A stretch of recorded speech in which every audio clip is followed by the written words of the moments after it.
Go.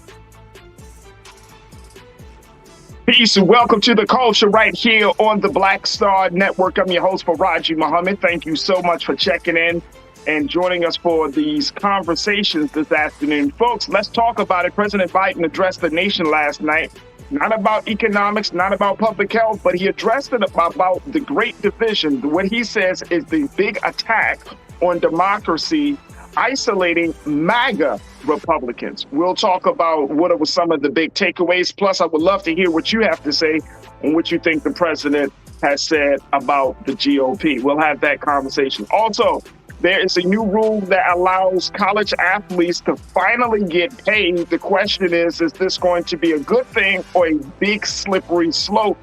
We'll be talking a little bit about what the NCAA's ruling means to Black college athletes. We'll have that conversation. And then later on, folks, can we talk about what's happening with quiet quitting? How now, after quiet quitting, here comes quiet firing. Yep. When employers don't always tell you exactly why they are letting you go, just know you got to go. We'll have that conversation and a whole lot more on today's edition of The Culture right here on the Black Star Network. Stay with us.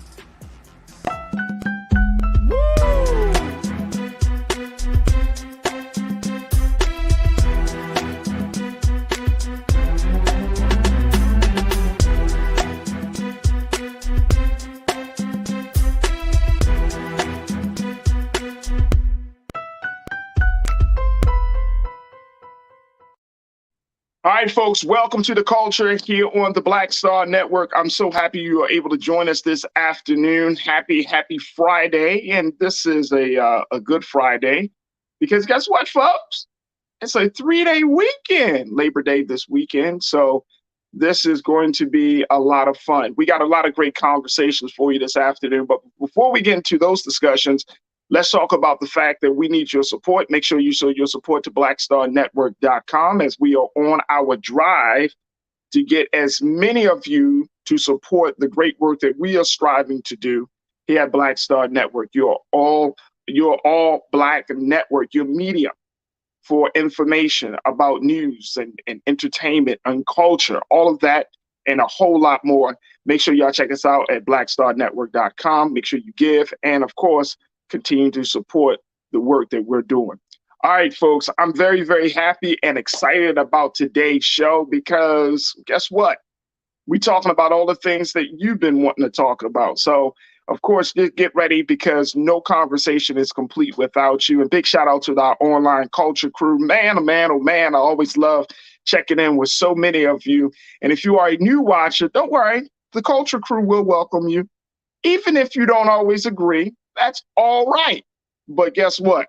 You are at home to express yourself. All you have to do is just be respectful, but you can certainly express yourself and we'll allow you to say what you need to say because this is all about the culture, not just your culture, my culture, but the culture. So big shout out to all of our online watchers, our new online watchers. All right, first and foremost, let's talk about the big moment from President Biden yesterday, where he stood before the American people in a primetime address out of the great city of Philadelphia to address the country about what he sees as being the very attack on democracy coming in the form of MAGA Republicans. Not all Republicans. Let me just be clear, because some folks say, oh, the president is slamming all Republicans. No, he's calling them MAGA Republicans, a distinction that needs to be made. And as a result of his standing before the American people to talk about this great attack, he has simply said, look, we have to stand to protect democracy. We have to stand for it. We have to make sure that it is defended, and that this is what makes America really great. Our ability to make decisions, to choose, to give, to empower the citizens. What makes America really great is our ability to govern the way we govern. We have to stand for democracy. And he essentially made the point that MAGA Republicans are trying to take the country, not just quote unquote back, but backwards. Yes, rolling back on a lot of the new policies and pushing back on some of the big cultural topics that we are seeing that folks are having right now. So let's jump into the conversation. We're talking about the big takeaways. I want you to post your comments in our YouTube page, our Facebook page. Let us know, what did you think of President Biden's address? If you had a chance to watch it, to check it out, what did you think? Do you think that it is an address that needed to be made right now? That's the big question. Do you feel like this address needed to be made right now? Because guess what? Some analysts and some other political folks are saying, I understand, Mr. President, but now, why have this address right now? I want to get your take on that. And I want to bring in Culture Crew Bakari Jones, who is a strategist. She's an activist. She's a social entrepreneur, and she's a nonprofit leader working in many, many different places and spaces. We want to welcome her back to the culture. It's always good to check in with my sister. Bakari, how are you, sis? Welcome, brother. Thank you for having me back, Farajii. It's always a pleasure, man. Oh, yeah, most definitely. Most definitely.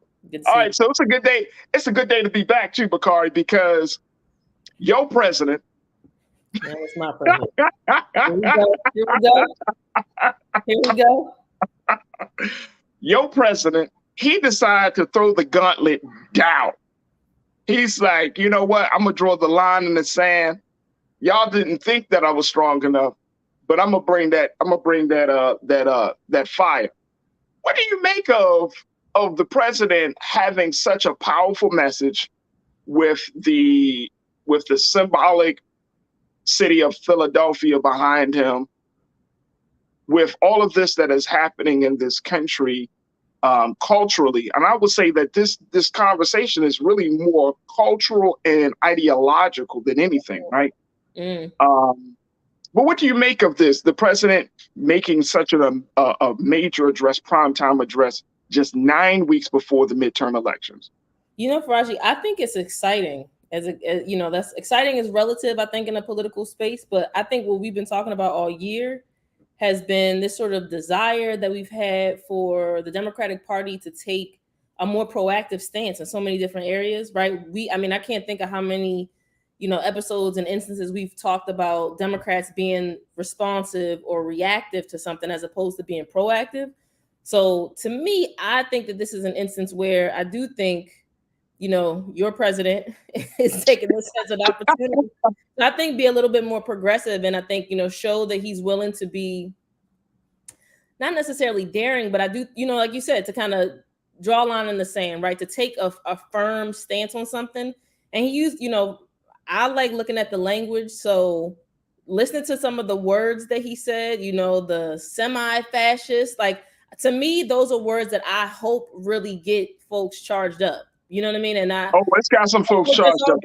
You know, there's always the Republican spin on things, but I hope that this is enough to kind of spark a different level of not necessarily motivation, but a desire, you know, a greater sense of like willingness and a greater desire to be more active in the midterm. So those are my thoughts, man. I think. Do you feel like? What was, I mean, the language was really colorful. Like you mentioned, he talked about semi-fascist. He talked about, you know, how they're taking the country, they're trying to take the country backwards. He's talking about attack. I mean, it's very, very like emotionally charged language, right? Yes. I mean, you throw the fascist thing out there, now I think you got a lot of people's attention, right? Because we just don't hear about that form of, I mean, we've been saying it, folks have been saying it about Trump, but when it comes out of the mouth of the president of the United States about a segment of his, of another political party, it just hits different. You know what I mean? It just hits different. And I was reading what some folks were saying on social media, and some folks were like, he needed to say that. Other Republicans are like, well, we're not fascists. And some Republicans went as even far as saying, hey, why he calling out all Republicans? Like, listen, dumbass, he's not calling out all Republicans. He made a point to say MAGA Republican, right? He tried to make that distinction, but I don't know that you can really, I don't know when you're on the opposition if you can really hear that level of nuance, right? I'm gonna take a line like Don Lemon said on CNN. Go. Do y'all hear differently?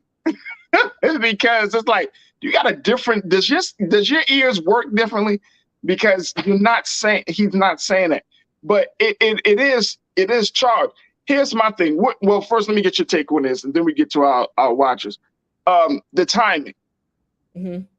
How important or how much of a significance does the timing of this message play for you? Like, going into this election and in the fact of everything that's been happening, do you think that this was the right time for the president to make this type of speech?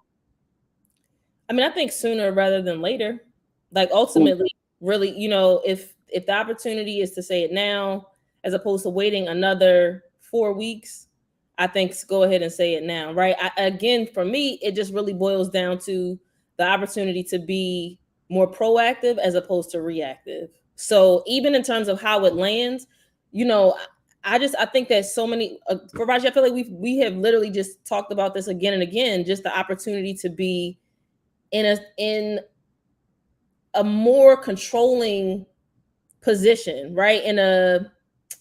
To take more of the lead, right? As opposed to respond. And really, he's responding to a lot of the things that the Republicans have already done and said. Yeah. So even to that extent, it's really not necessarily that proactive in the first place. But I think for him to take this stance now, I feel like it's to me, it's beneficial. I don't necessarily see the cons, so to speak, of him making this statement now. I think the sooner you start to get folks engaged and charge up, and I don't necessarily think that, it doesn't seem like anyone on the Democratic side has the perspective that, oh, we got it in the bag. So I think him kind of blowing the whistle and kind of signaling this early, I hope is an instance and a signal for folks to get on board with him time wise. Yeah, absolutely. All right, let's go to some of our watchers. And folks, post your comments as we have this discussion.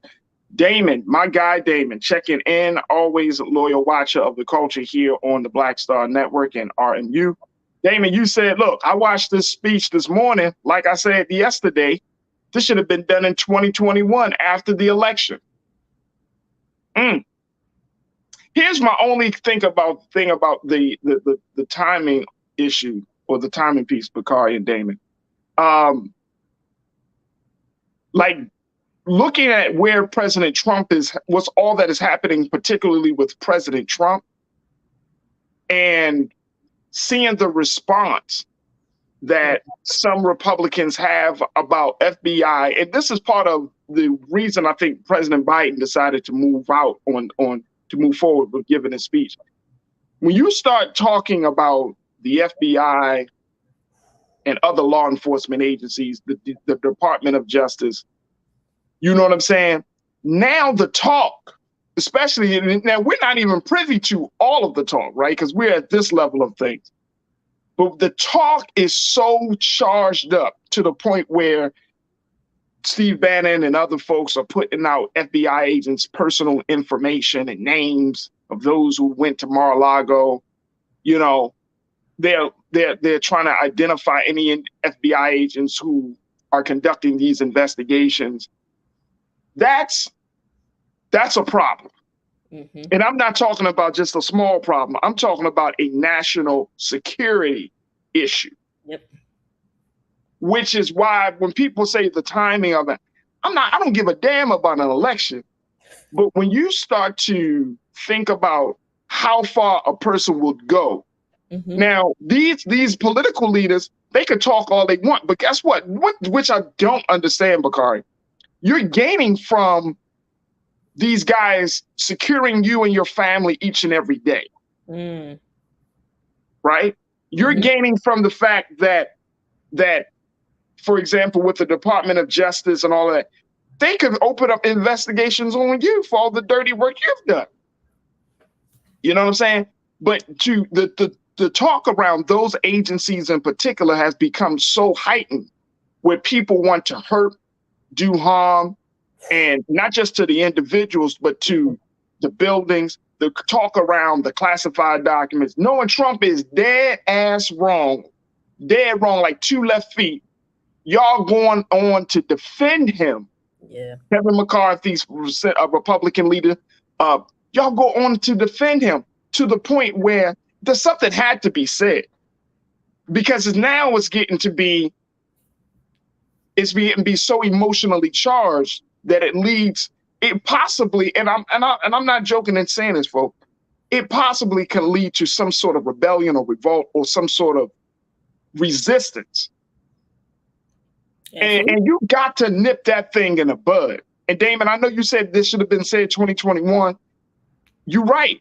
But now it's taking on a whole different persona, Bakari. What would you say to that? You know, so I love public speaking, and I think for him to you use the word colorful, which I think is perfect, right? For him to use such colorful language, it's so unfortunate to consider us devolving and stooping down to the level of what really is emotionality, which really is fear mongering that the Republicans are using that a select number of Republicans are using to mobilize the Republican Party for their interests.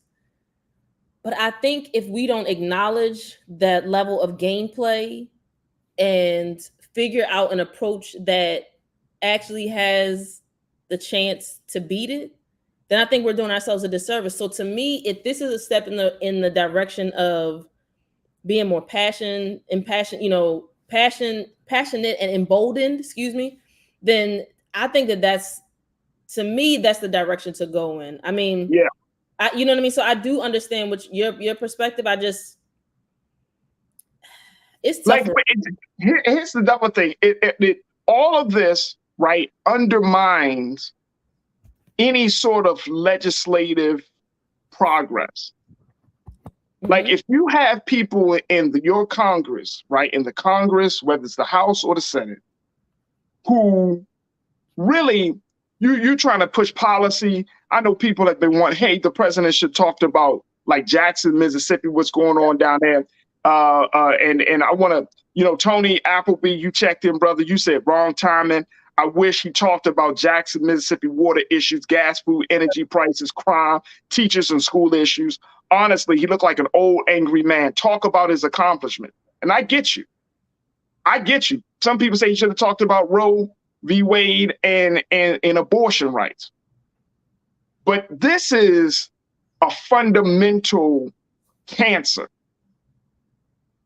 You know what I'm saying? Like, you can't even talk about all of the policy stuff if a joker really thinks that at the end of the day, you being in office is illegitimate, or they allow lawlessness to happen. You know what I'm saying? Or they see, or they think a certain way. You know what I mean? Like, we want to move on to policy. And I will say on record that I credit the president for, like, saying, okay, we can't move forward because this thing is growing so fast. The dissatisfaction, particularly among white males within the GOP, their dissatisfaction is growing so fast each and every day because of lies and because of misinformation, that it's hard to move forward on these policy issues. Why talk about Jackson when at the end of the day, Republicans ain't gonna move on Jackson, man. Jackson's is in a Republican-controlled state. So if he keep pounding the pavement talking about Jackson water issues, right? How much ground you think you're gonna? The problem is they don't even care. Yeah. I mean, seriously, they don't care. You can talk about teacher issues, right?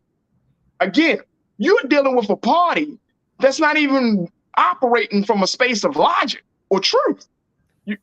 I feel like I just feel like, at some point you're going to have to hit a dude in his face to let him know I ain't playing no more. And that's I think that this, so if this speech is from President Biden's perspective, his sort of signaling, look, we don't got time to play, and that's kind of what, to me, the sort of general direction that his speech is going in, right? Just acknowledging that they're not, I don't want to say not necessarily fighting fair, right? We already know that about the Republicans. We know they're going to put their spin on all of these different, on everything that he says, right? All the different perspectives, right? Even folks lumping all Republicans in, even though he made this distinction to this one particular subgroup of Republicans. But I think if it's an indication that he's acknowledging the effort that is going to take in the fall, that's to me what the takeaway is, right? I think the timing of it, to me, signals that he acknowledges that everybody's gonna have to be engaged.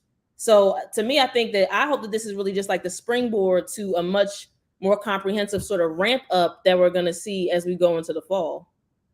I mean, I think that the other part about it is that a lot of Democrats, and you don't have to, depending on where you are with your Democratic inclination, right? Your Democratic leaning, whether you're moderate or you are all in liberal, fully liberal, we were waiting. You know what I'm saying? It's like, when you going to address it? Tiana, you said it best. He had to address at some point, he had to address the elephant in the room. And people always, and here's the thing, like, here's what I often see in American politics when big issues happen. There's always this call for people to hold on, wait, just wait. We got this coming up. Wait. Not right now. It's like, the system is falling apart at this moment. Mm-hmm.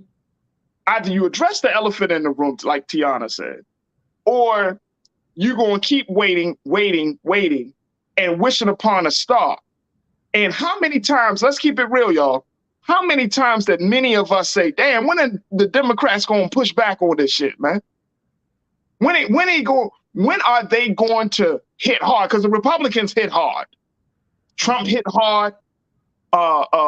And so when the president, this older white male president, decides to hit back, now everybody's like, oh man, he shouldn't have hit. When Trump, and I'm gonna say, Don Lemon said this on CNN the other night, man. He said Trump talks about everybody, even people in his own party, and no one said, and we just accept it. Mm-hmm. We be like, that's Trump. That's how he rolls. That's what he do. When are you going? And look, when are the Democrats going to hit back? The Democrats got to hit back, man. That's how I feel in Bakari. The Democrats got to hit back. You got to let them know, like, look, son. I read a piece as we wrap up this part of the discussion. I read a piece just a couple of days ago, and this is when I was like, oh boy, Biden is on his new. Mm. He said, leading up to this message, he said, for those of you who think that your little gun is going to do something to the United States of America, you are sadly mistaken.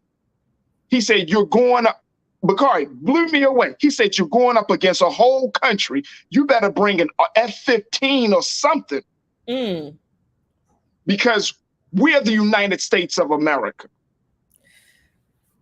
And in that one little part of the quote, Bakari, I was like, there you go. Essentially, he was saying, we will crush you. Don't think twice. Like, I'm not like these other guys. We will crush. I will use the authority and the weight of my office. I will crush you. I was like, damn. I've never heard the president say that. I never heard it coming with that tone. Mm-hmm. But you gotta cut you gotta go, because this is a cancer. I'm gonna keep saying this, folks. It's a cancer that needs to be cut out. You got to get to the root of it, man. And the sad part, and my great concern, people are expecting, like, what kind of pushback will the president get from yesterday's message?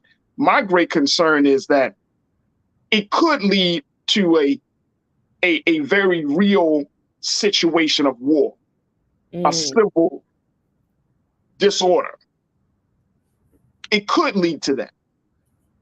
Because if you look at the history of of like militia groups, it's not just about races and the LGBTQ community and all of that. They got a problem with government. They got a problem with government. And a lot of these militias and a lot of these little groups, and there are thousands of them across the country. The FBI is keeping a watch on them. There are thousands of them across the country, and they have actually grown since Trump got into office and got out of office. They have a problem with government. So we really do have to address this part. Like the president is privy to what's going on in those spaces and on the underground and the dark networks, what they saying on some of these conservative sites and all of those places. Like, they have a problem with government. And if he sees it, one thing I don't get past by, I don't think he's a stupid man. I don't think he's a stupid man. You know what I'm saying? We can talk about the politics of something when here and there, but he's been doing this thing for a long time. Yeah. On many different ways, many committees and all of that. He understands the writing might be on the wall. I'm going to have to deal with this. You know what I'm saying? He going to have to deal with it. Because you got the final word. What's your take?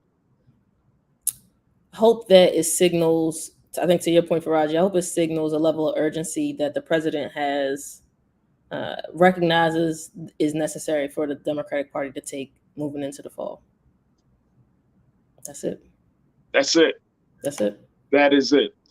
Folks, we got to take a quick pause. We're going to continue to look at this situation as it play out, because I truly believe that this was a message. This was, like I said, a drawing a line in the sand, and there's going to be some pushback. There's going to be a response. Kevin McCarthy gave his response last night, trying to go point by point against President Biden, talking about the Democrats and their failed policies and all of those things. But there's a cultural, there's an emerging sentiment culturally that this government is not working. And we will have to see. We all have to keep our eyes open. Let's not fall asleep at this moment. We have to keep our eyes open. We have to recognize that this country is going under a great, great transformation from the inside. The worst enemy is not the one on the outside of you. It's the one within. That's the worst enemy. And so we're going to keep our eyes on this situation. Look, we got to take a quick pause as we move forward. Let's talk about the NCAA ruling of allowing college athletes to finally benefit from their image and likeness. And what does that mean? Does it open the door for them to get their just due, or is it a slippery slope when you got young millionaires in colleges? Stay with us. That conversation is up next here on The Culture on the Black Star Network.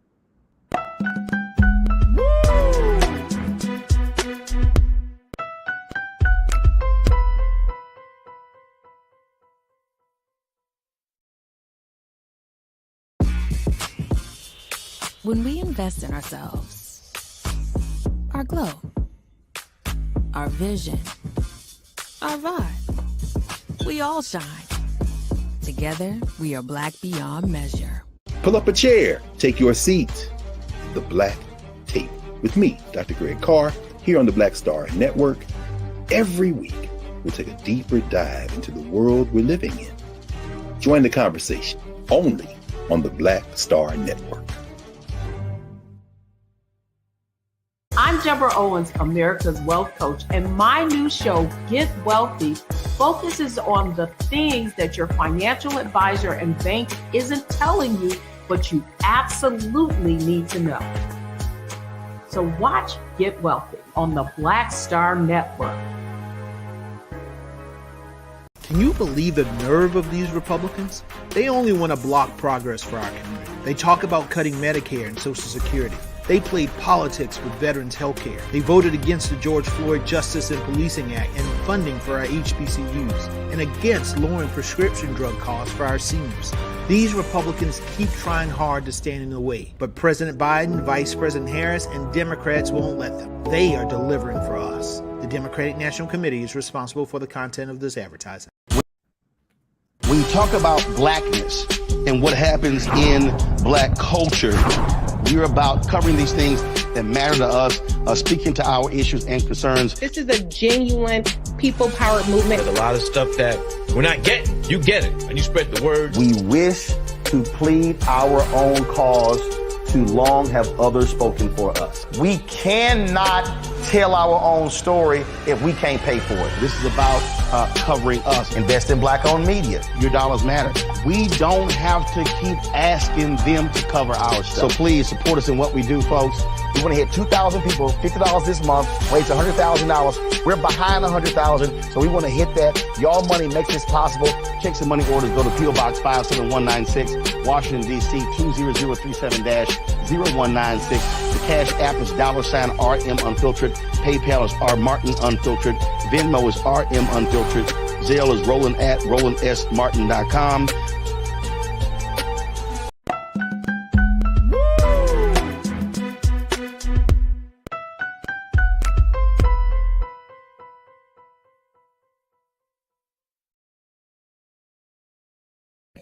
All right, folks, welcome to the culture here on the Black Star Network. We wanted to switch gears because there was a major decision that was made about college athletes and their ability to gain benefit from their likeness and their imagery. This was a decision that was made by the NCAA. Now, I wanted to also have a deeper conversation about this, because this opens the door where college athletes can make millions. Now, we already know that there was a huge discussion about, it not being fair that college athletes are playing in these Division I programs, and they are basically used as a branding purposes to help bring millions of dollars to the schools that they play for. Now, with this new ruling, it opens the door for them to get individually paid. But I'm wondering, is this good? Is this good for young people to get money so quick and so fast? Is this good for the sports that these young athletes are playing? How does this affect Black athletes? How does this affect the future of sports? A lot of questions are still looming over this decision. So we are going to have this conversation with Culture crew member Bakari Jones, and also we have our special guest, Scotty, who is a YouTuber and podcaster and host of Off Script TV. And we're so happy he's able to join us today for this part of the discussion. Scotty, thank you so much, brother, for checking in. How are you this afternoon? I'm doing well. How about yourself? I'm good, bro. I'm good. Thank you so much for being a part of the discussion here. Scotty, let me get your take on this. With this new ruling from the NCAA, and it really does put a spotlight on basically athletes having the autonomy over their own images and their likeness and getting some gain from it, benefiting from it. There has always been talk about these athletes putting their minds, their bodies, their likenesses out there, but didn't get anything from it. This is going to change. Is this a good change, or is this a change that we need to be very concerned about? Oh, it's a great change. I mean, in the time of the day of everybody's branding and everybody having their own brand with social media, Twitter, Instagram, it's a great thing, because I tell anybody who watches the show, I'm like, there is no USC without Reggie Bush. There is no Alabama without Bryce Young. There's no Florida without Tim Tebow. So these athletes are actually ambassadors of the school, which entice other people to come to the school. So yes, they're bringing money to you in athletics, but now your enrollment has jumped up. The excitement, the ticket sales have jumped up, the merchandising has jumped up, and these kids who are bringing these people to your institution should not take a part of this. When you're making billions, not just millions, you're making billions of dollars off these kids. They shouldn't get any money back for them putting their body, their health on the line, all because they got a 4-year degree. No, I'm sorry for that one. Sorry for that one. All right, let me share with you with a little bit more of the details of this. Here's what the griot said about this idea, about this ruling. Check this out, folks. When they said that more than a year ago, and they said the NCAA lifted longstanding restrictions on players profiting from their celebrity status. And in some cases, it turned elite players such as Stroud and Alabama quarterback Bryce Young into instant millionaires. But the financial benefits for some athletes are being weighed against the possibility that such deals will divide locker rooms, create tension within programs, produce an uneven playing field across college athletics, and overwhelm students stretched for time. Are these, and Scotty, when we're looking at all of those issues, when you're talking about, you know, if your quarterback is getting millions and you still not getting that much money, the division that possibly can happen within a locker room, how does that get reconciled? It's, if you've been in a locker room, you know, the division comes where you get a player like you, like, why is he getting paid? Like, that's the division. When you see a guy that you know is not good, you're like, how is he making that much money? But when you got a guy like somebody who can play, you're like, oh yeah, get all your money. Oh yeah, because you know what I'm saying, you're the reason we win it. So I think there's the level of difference. But see, what people, they like to go to the tip of the iceberg. But what people really need to see is, what about the kids that go to HBCUs that have to get a summertime job to fund school? You know, now they're allowed to use their image and likeness to get a deal with a local car dealership. Now they're allowed to go with a local restaurant and get $1,500, $2,000. See, a lot of people go at the top and they're like, oh my God, these kids are making millions. Well, the school is making billions. So, I mean, that's just a fraction, you know. But when you start disseminating it down and you go to different lower levels, these NIL deals are actually helping kids pay for their school, you know, maybe give money back to their family, just little things, car payments. So it's those players that really benefit to allow to go shop their likeness and get what their worth is. Do you think it's a slippery slope though? You know what I'm saying? Like, if you got college millionaires pretty much, right, walking around on campus. I mean, if everybody knows, I mean, that you bringing in money, like in the article in the griot, they talked about, I think it was Stroud. Stroud is driving around in like different cars every week. You know what I mean? He flashy as hell. You know what I'm saying? Like, and for grown men, we just like, oh boy, that's this young boy ego, right? But if you're a young man on college where you don't have, you know, it opens up the door for some level of hatred. You know, you start to feel like, damn, man, like, yo, coming to class, he playing football, I'm studying my ass off, my parents ain't got, you know what I mean? I may not be football player. I might be majoring in chemistry. I might be majoring in something else. Mm-hmm. Like, does it create do more harm than good culturally for Black students in particular? Listen, man, come on, bro. Let's be real. It's the Black Star Network, right? So let's keep it 100, right? Black people hate on other Blacks for Jordans. Like, I've seen people hate for Lens. So I'm from Maryland. You get a nice North Face or a Spider jacket, Bama's hating. You know what I'm saying? So let's not act like it don't take millions for somebody to hate. It just has to have hatred in their heart because they envy what you have. So it could be that you got a good job. You could get, you know, somebody could come for you and say, yo, we want you on ESPN, Muhammad, and you and there's somebody hating on you. You know what I'm saying? You ain't making, you know, millions, but you know, you're making pretty good money. It don't take the hate on anybody. So to just keep isolated on the hatred issue, it doesn't take much. For me, it's like, you're going to have the onesies and twosies that make millions, you know what I'm saying? But think about college athletes as a whole. See, people like to isolate in small incidences, like, oh, yeah, this kid's making $1 million. There's like 2 million college athletes. You know what I'm saying? And you got 6 making $1 million. Like, come on, man. Like, what about all the other players who are getting $10,000, $20,000, $30,000? You know what I'm saying? Because think about it. If you were a chemistry major and you came up with something that was brilliant, you can monetize it.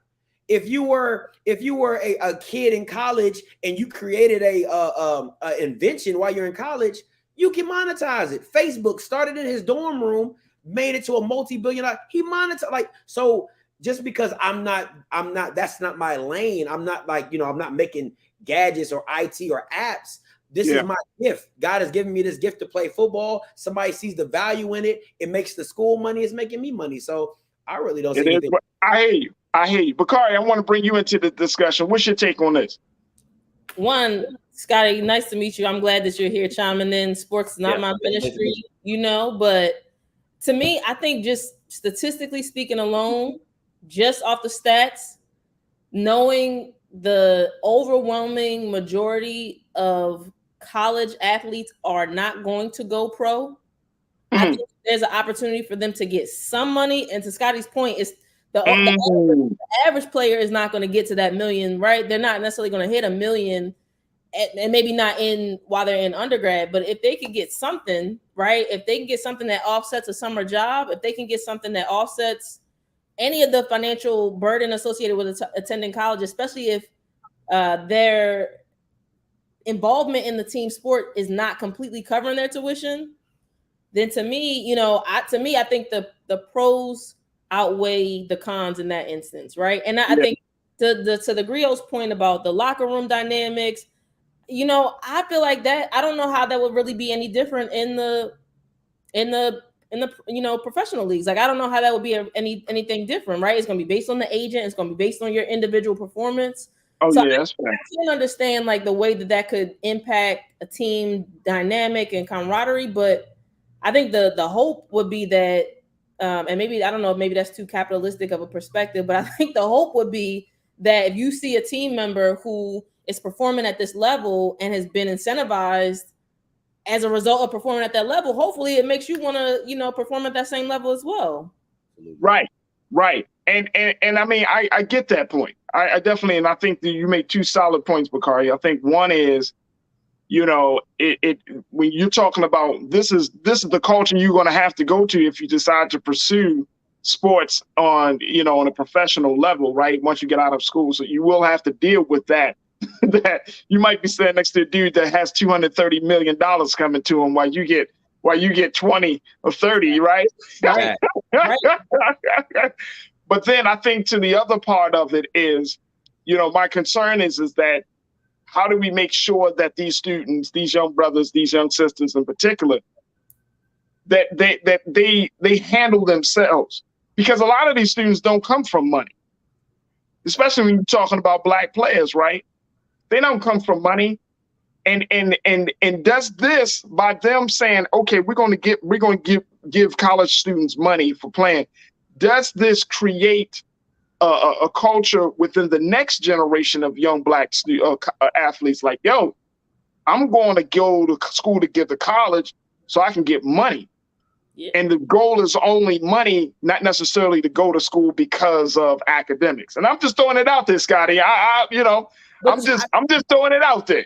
I mean, people go to college to get money. Let's call it a buck. Wait a minute, Scotty. People go to college to lose money. They're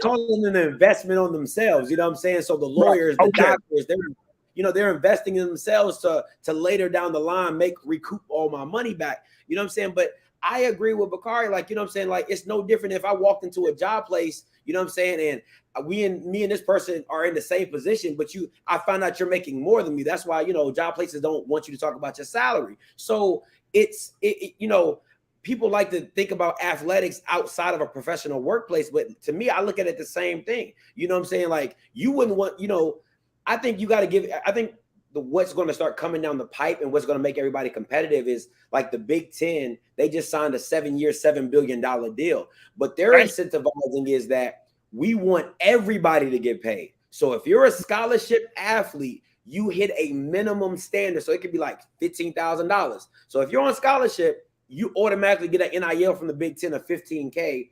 And then based off your individual performance, then it incentivizes you even more. So, I mean, that's a play. I mean, because these conferences are making millions off these athletes, and people don't understand, okay, if I play college football for 3 years and I blow my knee out or I bust my shoulder up, and I have permanent damage, what that degree is not going to give me insurance. That degree is not going to pay for my health care.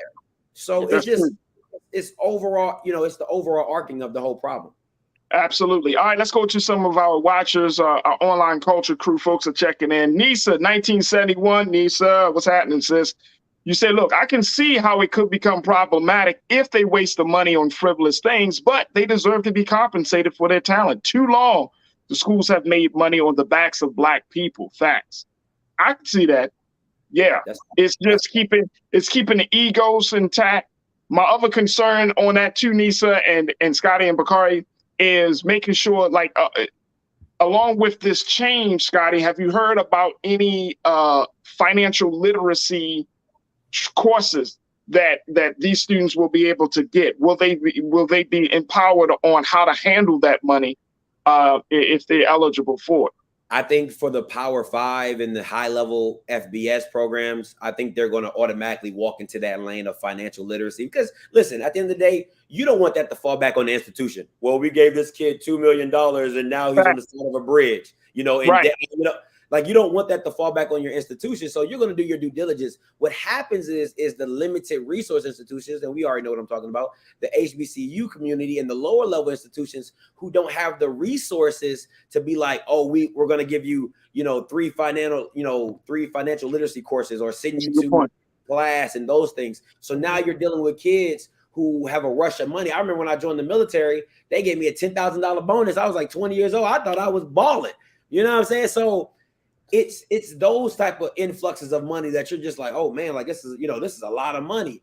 But it didn't matter. To me, it didn't matter if you went to Google and Google gave you a signing bonus of $6,000. It's gonna be 22 and 23 year olds that blow through that. You know what I'm saying? Right. So the financial literacy of it, I think, is what's going to have to be the standard put in place of NIL deals, understanding that you have to pay taxes, understanding, what tax bracket you fall into now because you make such and such amount of money and things like that, that you lose financial aid because of the money you're making. Like all those processes go into place. Absolutely. Absolutely. Good point. Brother King Lee, my guy, you said, look, I think it's good because it is good for college athletes to get paid because it will help with increasing generational wealth for our Black athletes. Come on, that's a bar. I can see that. And that's why I brought up the financial literacy piece. Like the generational wealth, there could be great benefits in that, Bakari, that if you're getting $2-3 million as a college student, as a college athlete, then you are actually speeding up the process it takes to bridge that gap. Mm-hmm. Absolutely. But I think to Scotty's point, it's no different if you decide to go to law school or medical school, right? Those tracks or, past education don't necessarily come built in with financial advisors. So, I think it's an incredible opportunity, right? I think that what comes along, it's like to whom much is given, much is required, right? So hopefully the athletes that are in the positions to receive such large influxes, hopefully they have access to, I hope, the resources to be able to manage those funds. I think more so than them managing the funds, I think my concern is like what from a collegiate standpoint, right? We were just talking about folks threatening FBI agents. What's being done on a collegiate level to protect athletes, right? Because you got the name, the likeness, where they're going to be, where they practice, all of those things. So I think to me, the con and the sort of scary part of that is knowing, just age-wise, right, you're dealing with younger population, the frontal lobe may not be fully formed just yet, right? So they're in a position to really be taken advantage of and to experience, I think, maybe some predatory offers and folks that, kind of see the position that they're in. So I think the financial protection is one, and just overall, just, my concern is like, do they have the infrastructure in place to just really protect their identity, Right. And it's easy. Like when you hear that one person is making millions, it's easy to assume that everybody's deal is like that, right? Like you see that on the side of the FedEx trucks, like we don't carry cash, right? Because you want everybody to know that just because one person is balling like that, we're not all balling like that. So, what protection is going to be put in place to, to bar folks from being able to solicit them or just even, gain access to them on a physical level? Absolutely. And I want to go to a comment that Davey made, but Davey flowed. I see you, bro. Davey, you said every time we talking about paying Black people, we got to talk about financial literacy. It's not necessary. Mm. Hey, Farajii, can I throw something to you real quick? Go ahead, Scott. What's the difference between an NFL player who gets in a league and goes broke in 3 years and a college player who does 4 years and gets $2 million? What's the difference? You know, like, to me, they both need financial literacy. That's the whole point. That's what I was going to say, bro. Like this is not just about black people getting paid. This is about young people. Young people. And unless you come from a household with financial literacy, your understanding and relationship with money is a healthy relationship. Mm. Then why shouldn't you learn how to manage money? Because guess what? A lot of people ain't touching millions of dollars a year, man. Especially I know I ain't touched $2-3 million at 21, 19 years old. Shit, man, what are you talking about? I need some help, bro. Set some boundaries. I need some help. Right. It's not just about, it's just black people. Because guess what? One of the great sciences that we have not been taught as a people as a result of our experience in the transatlantic slave trade is the science of money. Yeah. You know, we have lost that, right? And in this capitalistic system, man, if you were given $3 million and you blow that, like you said, Scotty, in 2 years, 3 million in 2-3 years, you get 3 million as a sophomore in college. By the time you become a senior, that shit gone. Mm. You don't think that happens? Grown men do that.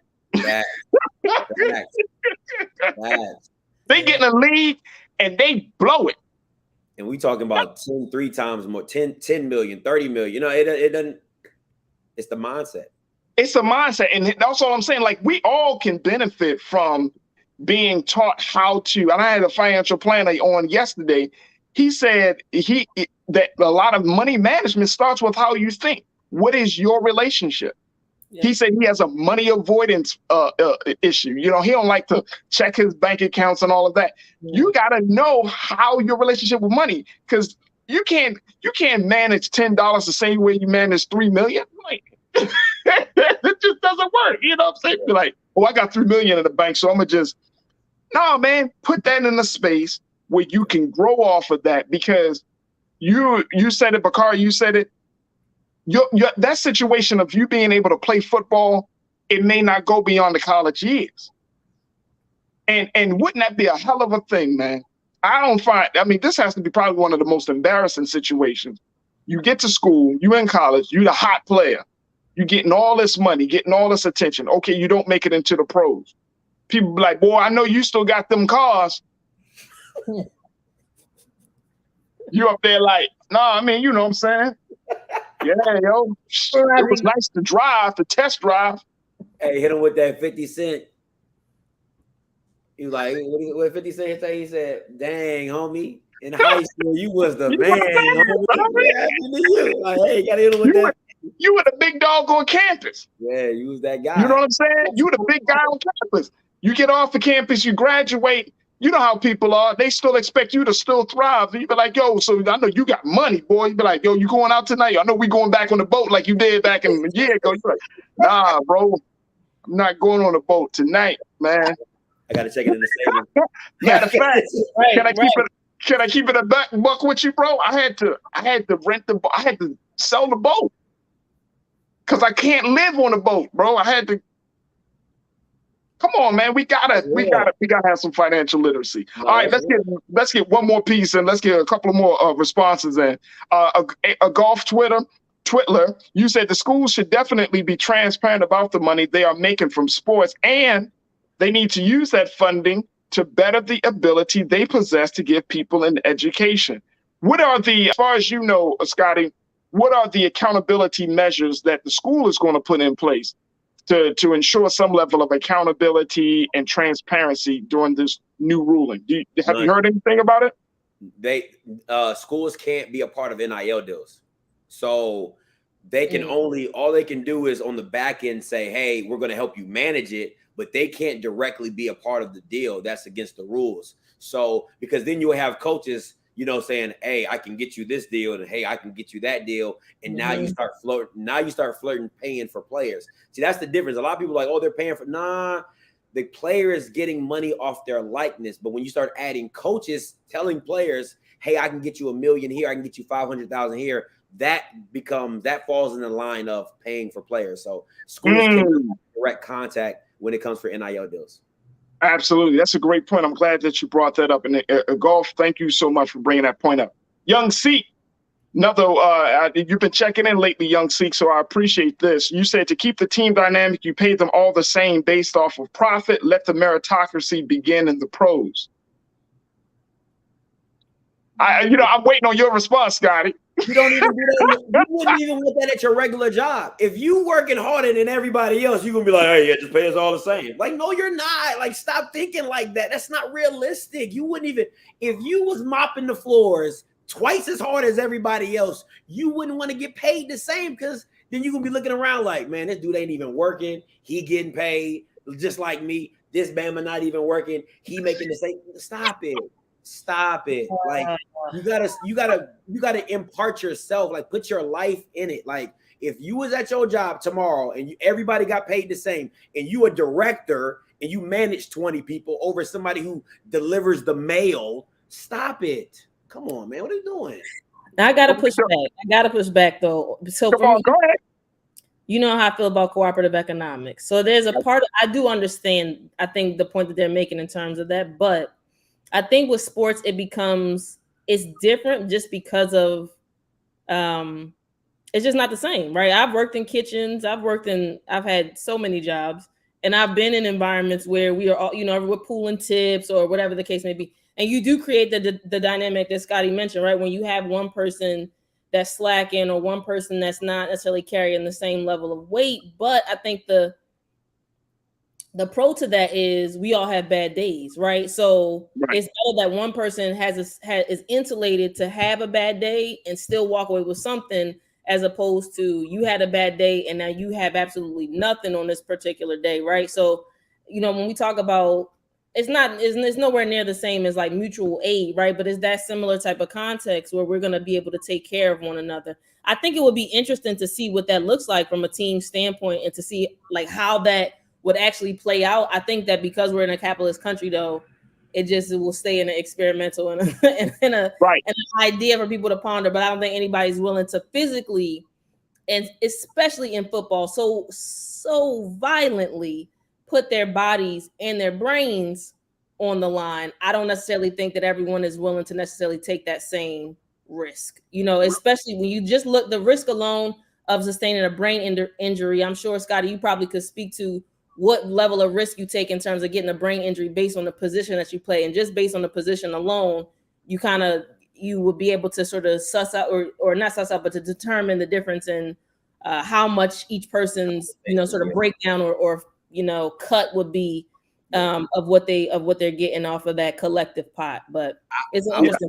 Like, I don't mind the baseline, but to only stop it there, like everybody, like I don't mind everybody getting, okay, if everybody getting 15K, that's the baseline for everybody, cool. But don't penalize somebody who's outperforming everybody to he only get 15K to now the person who's on the bench, he's still getting 15K. That doesn't make sense to me. That's what I'm saying. So I agree with you on the cooperative economics that everybody, like you said, bad day, I'm hurt, I'm injured, I'm still getting my 15K. But when I come back in the game and I outperform, let me get my worth for what I performed to. Absolutely. Folks, we're going to have to stop the conversation right there. But Scotty, I truly appreciate you, brother, for sharing your insight and expertise on this. And we'll certainly do our due diligence to bring you back on to talk about more issues related to the sports world. But thank you so much, brother. How can folks check out your podcast and stay in tune with the work you're doing? They can catch me on YouTube, Off Script, and you can catch me on Instagram and Twitter, offscript_TV. Yep, that's me. I appreciate y'all for that. That's what's up. Appreciate y'all. That's the love here, the culture, Scotty. We got to show you love. You showed us love. We show you love, bro. All right, there it is. Scotty, who is a YouTuber, podcaster, a sports analyst, host of Off Script. Check him out right there, folks. Continue to follow him, support him as he covers Black sports. He just did a phenomenal job covering some of the big conferences. And I was checking out his videos of the quarterback camp that you covered too, bro. So that was a good look right there. And I'm excited to see what you got lined up for this upcoming NFL season. So I'll be tuned in. But thank you so much for joining us here on The Culture today, Scotty. Thank you, Bakari. Thank you, Farajii. Thank you. No problem. Absolutely. All right, folks, we got to take a quick pause. When we come back, now we've talked about quiet quitting, but what about quiet firing? How when your employer decides to let you go, but not really telling you why. We'll have that conversation. We'll continue the discussion with our culture crew member, Bakari Jones, and we'll also bring in Sinead Okorafor, who is a diversity, equity, inclusion specialist, to talk about this new trend. And later on, let's talk about HBCU week, folks. It kicks off next week, and we'll be sharing with you what some of the festivities, especially in the DMV, is going to be doing to celebrate HBCUs all across the country. So stay with us. Those conversations are coming up in the next hour of The Culture right here on the Black Star Network. Stay with us.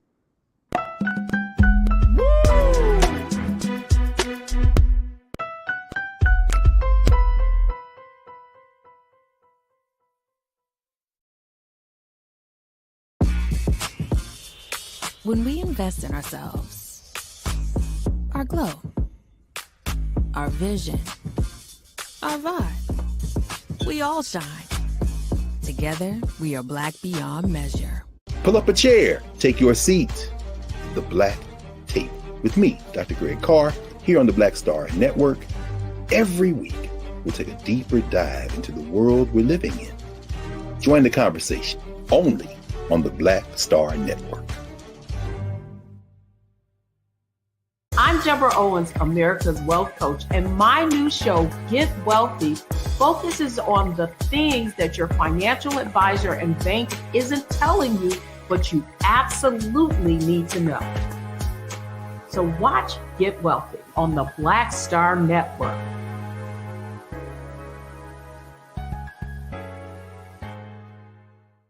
Hi, I'm Dr. Jackie Hood Martin, and I have a question for you. Ever feel as if your life is teetering and the weight and pressure of the world is consistently on your shoulders? Well, let me tell you, living a balanced life isn't easy. Join me each Tuesday on Black Star Network for A Balanced Life with Dr. Jackie.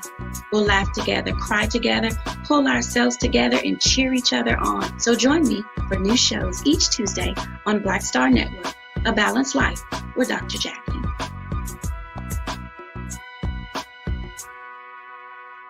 Can you believe the nerve of these Republicans? They only want to block progress for our community. They talk about cutting Medicare and Social Security. They played politics with veterans' health care. They voted against the George Floyd Justice and Policing Act and funding for our HBCUs, and against lowering prescription drug costs for our seniors. These Republicans keep trying hard to stand in the way, but President Biden, Vice President Harris, and Democrats won't let them. They are delivering for us. The Democratic National Committee is responsible for the content of this advertising. When you talk about blackness and what happens in black culture, we're about covering these things that matter to us, speaking to our issues and concerns. This is a genuine people-powered movement. There's a lot of stuff that we're not getting. You get it, and you spread the word. We wish to plead our own cause. Too long have others spoken for us. We cannot tell our own story if we can't pay for it. This is about covering us. Invest in black-owned media. Your dollars matter. We don't have to keep asking them to cover our stuff. So please support us in what we do, folks. We want to hit 2,000 people, $50 this month, raise $100,000. We're behind $100,000, so we want to hit that. Y'all money makes this possible. Checks and money orders go to P.O. Box 57196, Washington, D.C. 20037-0196. The Cash App is $RM Unfiltered. PayPal is R Martin Unfiltered. Venmo is RM Unfiltered. Zelle is Roland at RolandSMartin.com. Hatred on the streets, a horrific scene, a white nationalist rally that descended into deadly violence. White people are losing their damn minds. There's an angry angry pro-Trump mob stormed the U.S. Capitol.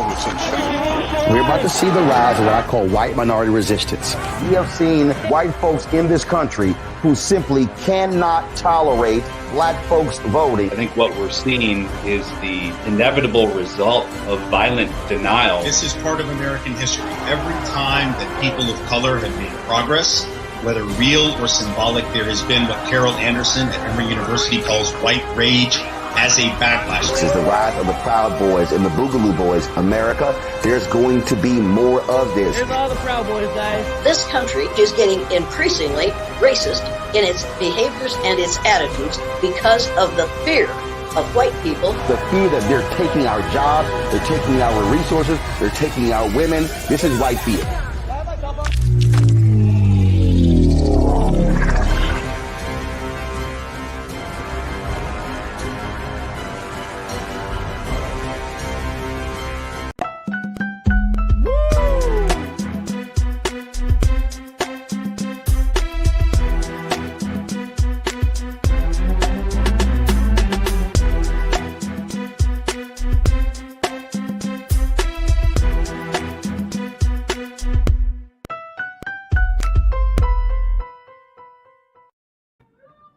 All right, folks, welcome to the second hour of The Culture right here on the Black Star Network. I'm your host, Farajii Muhammad. Thank you so much for checking in and being with us today, having some dynamic conversations. If you missed the first conversation that we had, well, the first hour, we've been talking about President Biden and his big message yesterday to MAGA Republicans. We talked a little bit about that, and we talked about the NCAA ruling that allows players, college athletes to get paid and the implications of that. So 2 big conversations you don't want to miss. So make sure you go back to the replay. Check us out at blackstarnetwork.com to get all of the latest news and information. But definitely check out those 2 conversations. All right, I wanted to switch gears now, folks, to talk about a phenomenon that we have been seeing on the other side. Now, I brought to your attention about this whole thing, this trend called quiet quitting, when you're just doing the bare minimum at your job. Because you just might get to a place with your job where you're just like, you know what? I don't need to be doing all the extra stuff. I don't need to be putting myself out there. I'm quietly quitting. Well, there is also another trend that we're seeing in the workplace, and that is quiet firing. Yeah, folks. Here comes quiet firing. This is when employers, and I'm going to share with you this very quickly, Ariel and Keenan. Keenan, let's put this up there. Thank you, sir. You said this is if we're going to accuse workers of quiet quitting, we should also acknowledge the phenomenon of quiet firing, in which employers avoid providing all but the bare legal minimum, possibly with the aim of getting unwanted employees to quit. They also said they may deny raises for years, fail to supply resources while piling on demands, give feedback designed to frustrate and confuse, or grant privileges to select workers based on vague, inconsistent performance standards.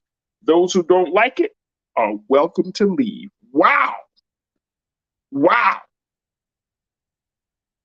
I think I've been in a couple of jobs like that, folks.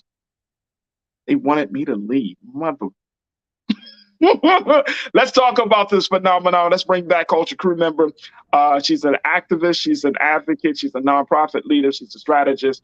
Kari Jones checking in. And we also have our diversity, equity, and inclusion specialist, our brother Sinedu Wakwafor, checking in as well for this conversation. All right, Sinedu, Bakari, quiet quitting. Sinedu, I'm going to start with you on this one, sir, because you work in a workspace. You all about diversity and equity. Why would an employer do this? Why don't they just tell people what it really is? Talk to me, Sinead. Tell me the truth, sir. Well, this probably goes against the HR department of where I work, but this probably also goes with the truth of, what God has provided.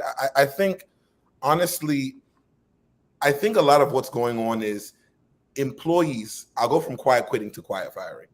Employees are starting to regain the power that they haven't had for years. This idea of quiet quitting is because of the horror stories that many of the employees have heard from their parents, from people who are older.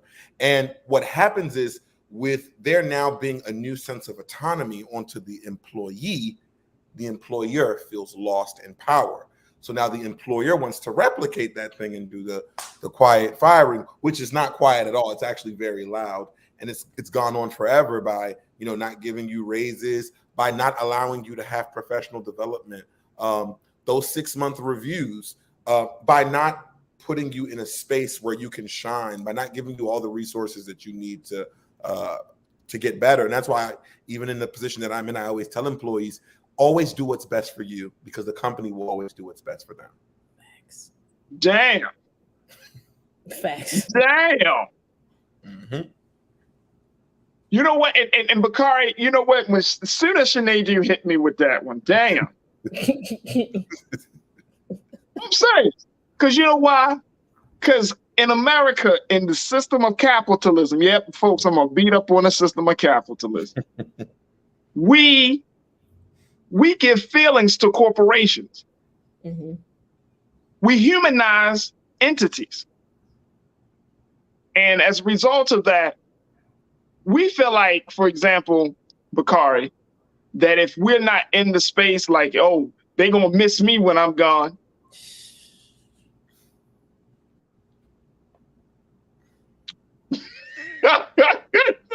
No. That job is already posted. Been posted. Then, before they sent the flowers to your loved ones for your loss, the job was already posted. Let's be clear. At a lesser price, too. Come on. Come on. He wasn't doing that much anyway. We could probably bring it down 5 or 10 at least. Mm-hmm.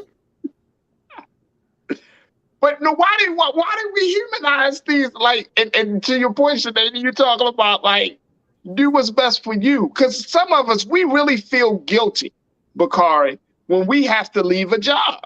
We like, man, like, it's a struggle for some, and I'm just saying for some, not all of us, of course. Yeah.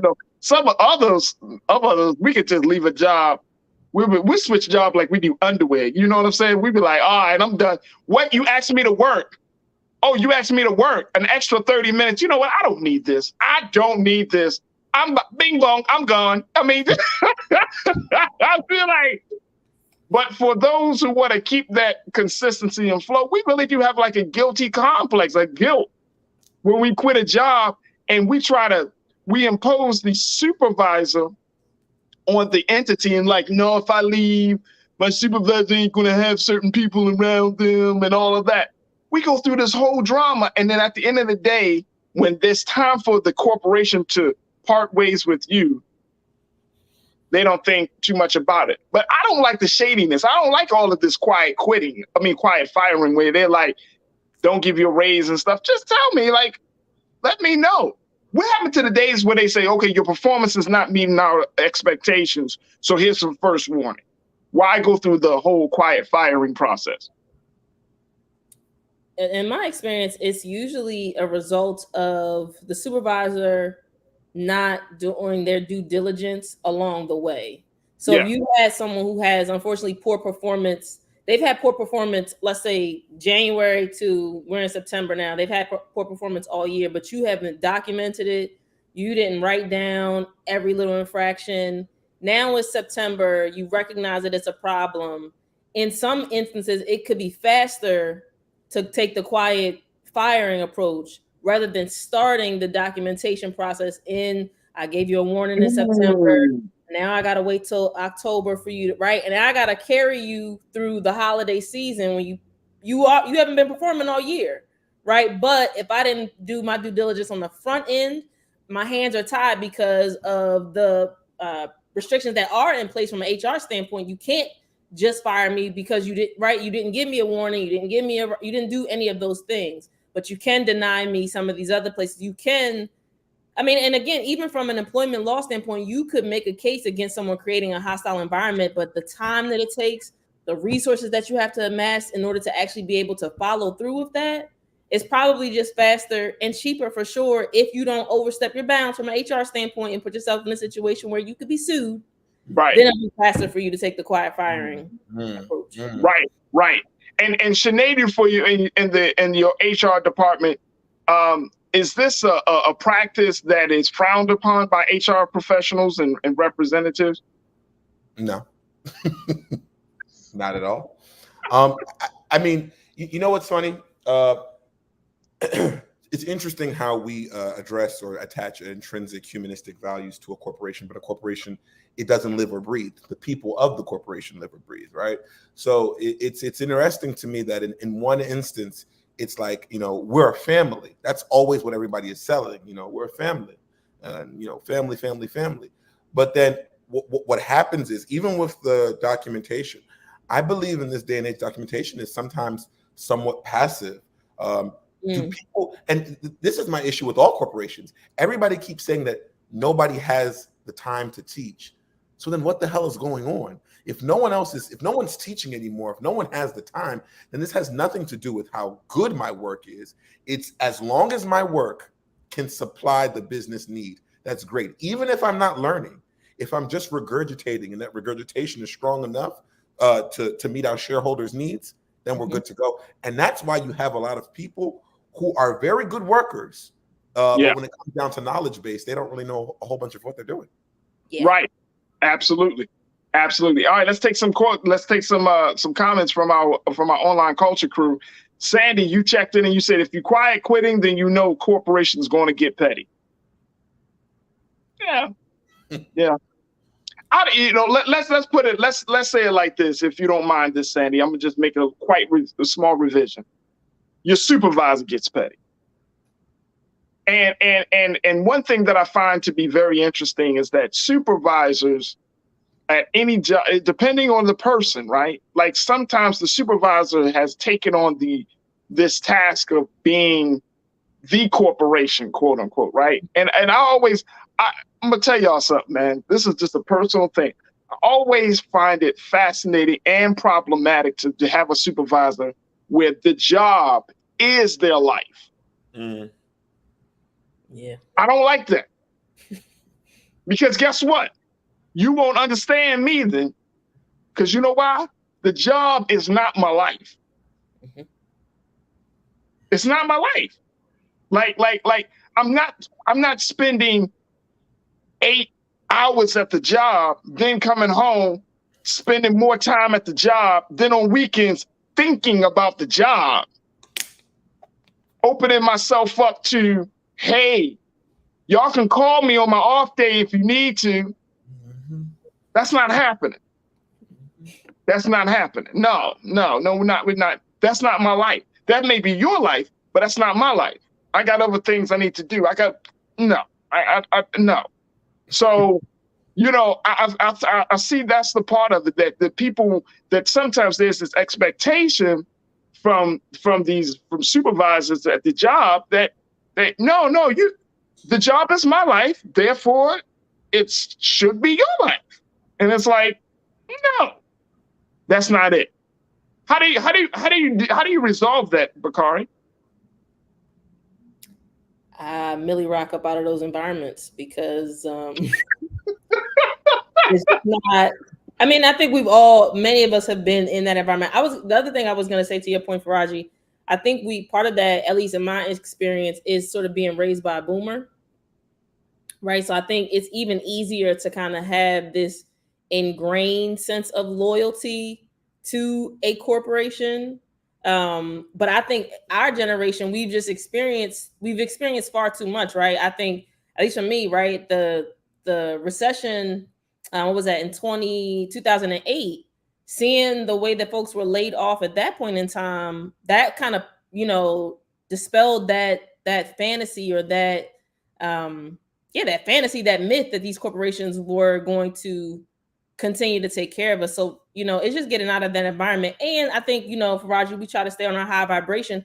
I think it's also finding work and positions that really don't feel like, as much as possible, they don't really feel like work, right? That feel like they're more in alignment with our purpose and what it is that we're called to do. I think because when you're in that environment, right, you're still going to have some things, right? We all got the things that we got to work out, but I don't think that you necessarily experience the same level of discomfort when you are showing up trying to do a job where you're not being paid to think critically, you're not being paid to discern, you are being paid to make the donuts, right, and pass the piece along on the conveyor belt and get the next, right, whatever the next one is. That's all you're being paid and compensated for. So right. I think just not being in those environments, because I think once you're in that space, really is not, those typically are not, in my experience, again, those are not spaces where innovation is really celebrated, honored, and in some instances, it's not even tolerated, right? We're not going to tolerate you trying to come in and innovate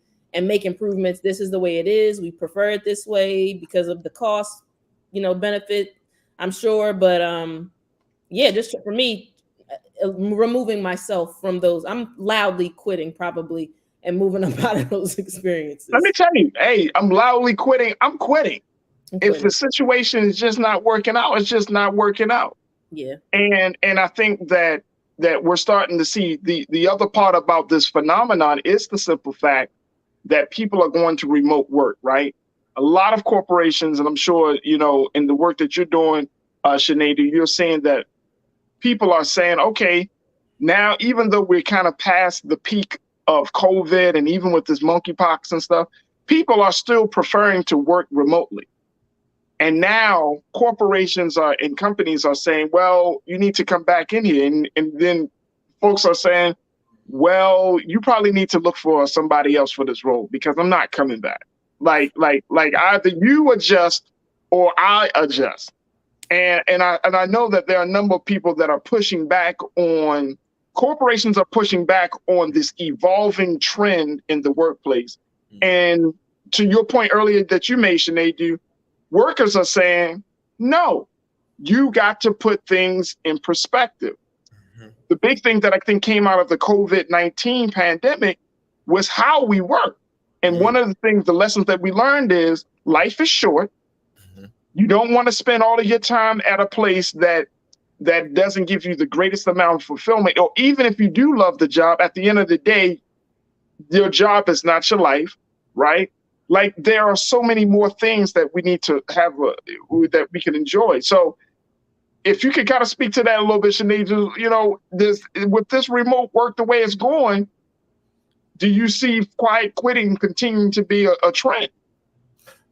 No. No. Well, jobs are going to have to evolve. Quiet firing, rather. Yeah. And this is what people have to understand. I like to be very historical. Okay. Yeah. One of the biggest tech companies in the world back in the day, International Business Machine, IBM is what we know it as.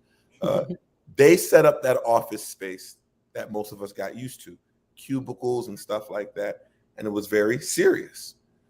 Then along comes somebody like Google, who now set up their space of shared space and everything. And people said it wouldn't work.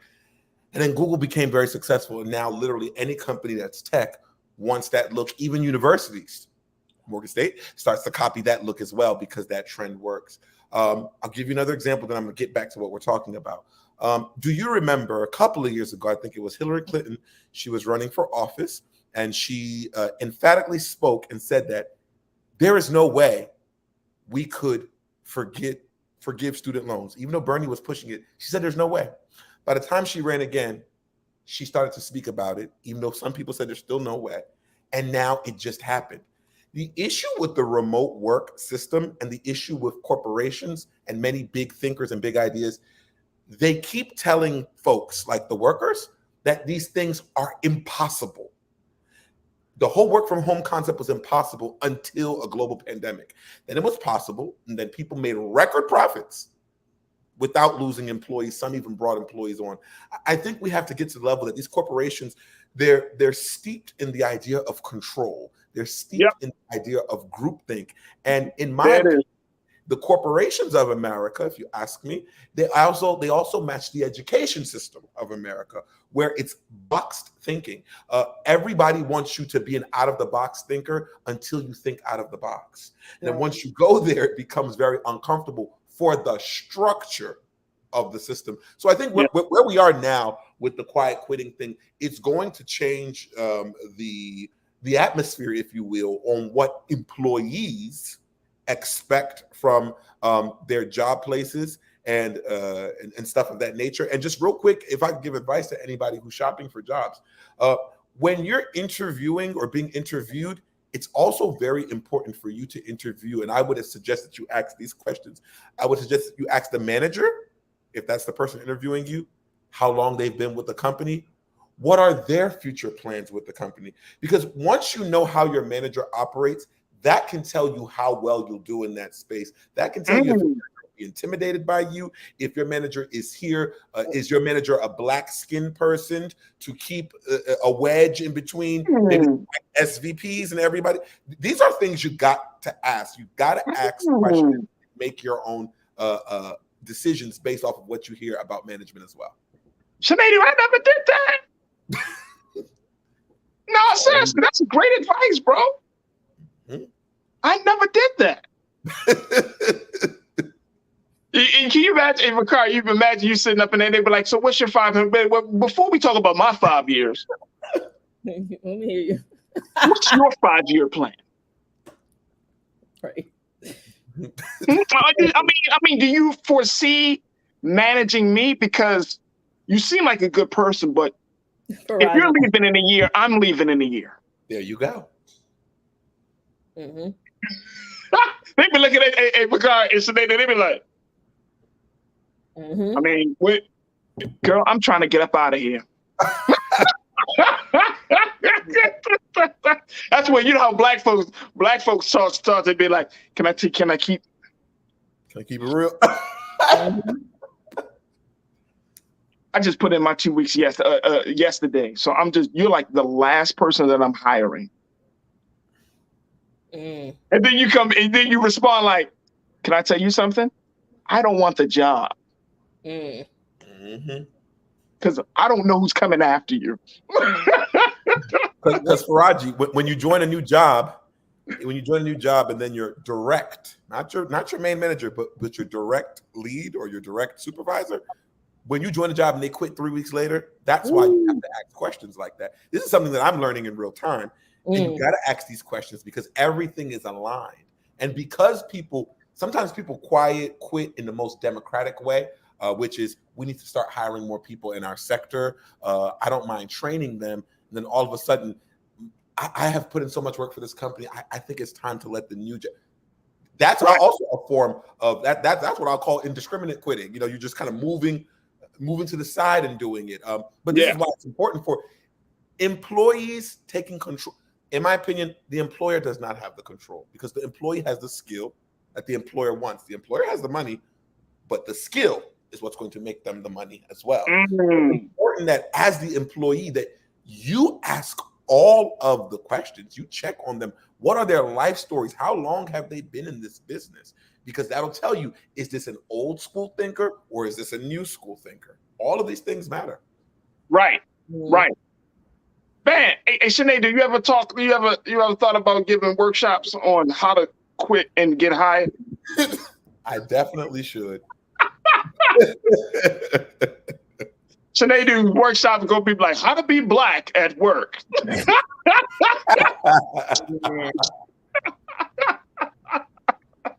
No, that's real talk. But I think as we wrap up this part, I mean, I think the big thing is to know your worth before you even go into a space, right? Like to understand, like to your point, Sinead, you're the ones bringing what the jobs want. You're the ones with the skills. You dictate the agenda.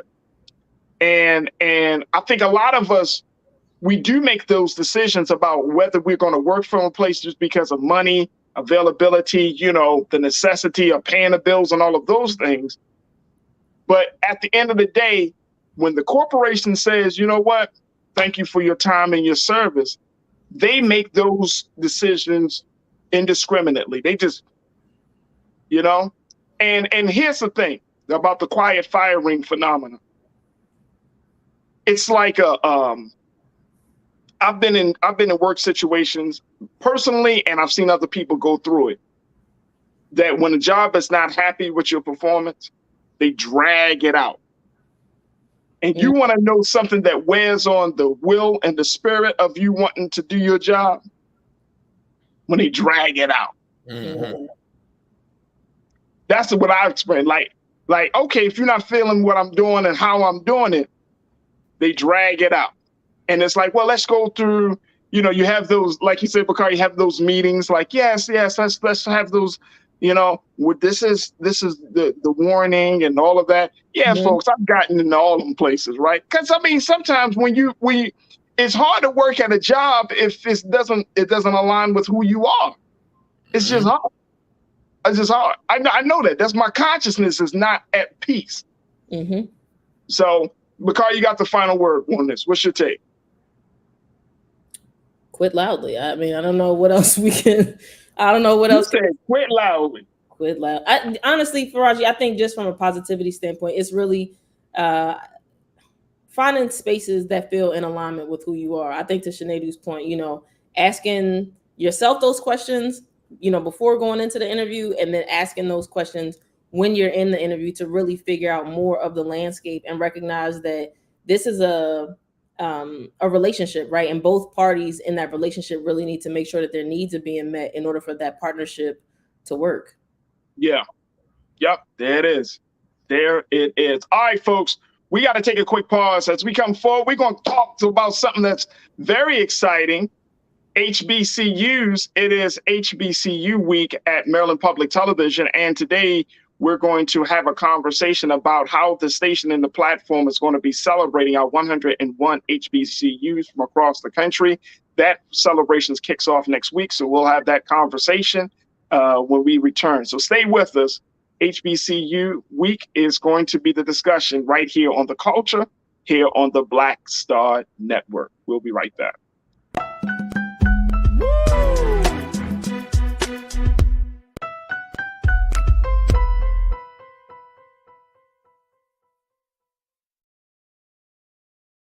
When we invest in ourselves, we all shine. Together, we are Black beyond measure. I'm Deborah Owens, America's Wealth Coach, and my new show, Get Wealthy, focuses on the things that your financial advisor and bank isn't telling you, but you absolutely need to know. So watch Get Wealthy on the Black Star Network.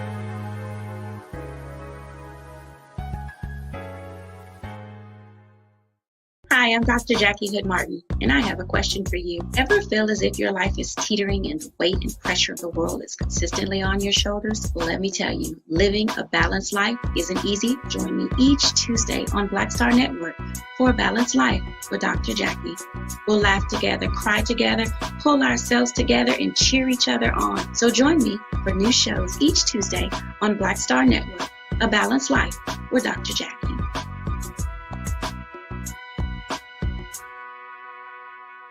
Can you believe the nerve of these Republicans? They only want to block progress for our community. They talk about cutting Medicare and Social Security. They played politics with veterans' health care. They voted against the George Floyd Justice and Policing Act and funding for our HBCUs, and against lowering prescription drug costs for our seniors. These Republicans keep trying hard to stand in the way, but President Biden, Vice President Harris, and Democrats won't let them. They are delivering for us. The Democratic National Committee is responsible for the content of this advertisement. When you talk about blackness and what happens in black culture, we're about covering these things that matter to us, speaking to our issues and concerns. This is a genuine people-powered movement. There's a lot of stuff that we're not getting. You get it, and you spread the word. We wish to plead our own cause. Too long have others spoken for us. We cannot tell our own story if we can't pay for it. This is about covering us. Invest in black-owned media. Your dollars matter. We don't have to keep asking them to cover our stuff. So please support us in what we do, folks. We want to hit 2,000 people, $50 this month, raise $100,000. We're behind 100,000, so we want to hit that. Y'all money makes this possible. Check some money orders. Go to P.O. Box 57196, Washington, D.C. 20037-0196. The Cash App is $RM Unfiltered. PayPal is R Martin Unfiltered. Venmo is RM Unfiltered. Zelle is Roland@RolandSMartin.com.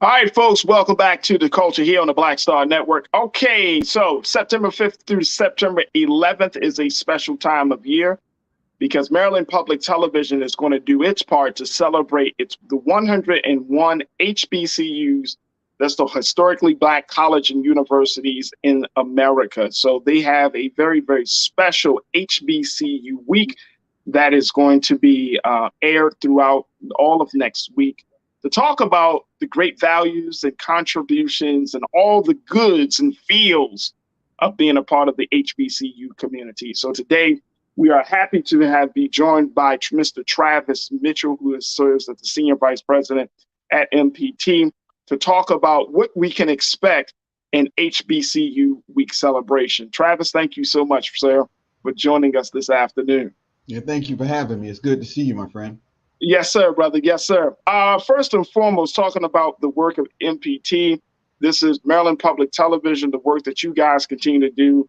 It's very similar to what we do here on the Black Star Network, which is, to give people the unadulterated, unfiltered, truth about a lot of different things. But it's interesting that now that we're in a space right now, Travis, where we're seeing that education seems to be the priority in so many ways, especially given the student loan situation. But that has brought into the conversation how do we make sure that the HBCUs that we have in this country are sustained and stay viable and add as contributing factors to the culture and to the larger educational landscape. What do you see as how HBCUs are moving forward? Do you feel like we are shining enough positive light on what these institutions are bringing? No, I don't, Farajii. I don't think media in general shines the right light on HBCUs. We either talk about the historic significance of HBCUs during the civil rights era particularly, or we tend to sensationalize in the mainstream media the negative stories that are perpetuated by ignorance and misinformation about HBCUs. So let's put it in the proper context with the numbers. So HBCUs make up less than 10% of American four-year universities, I believe. Yet they graduate 25% of all STEM majors. That's extraordinary when you're only factoring in the fact that there are only 101 HBCUs, and of those, there are only 15 plus HBCUs with engineering schools, as an example.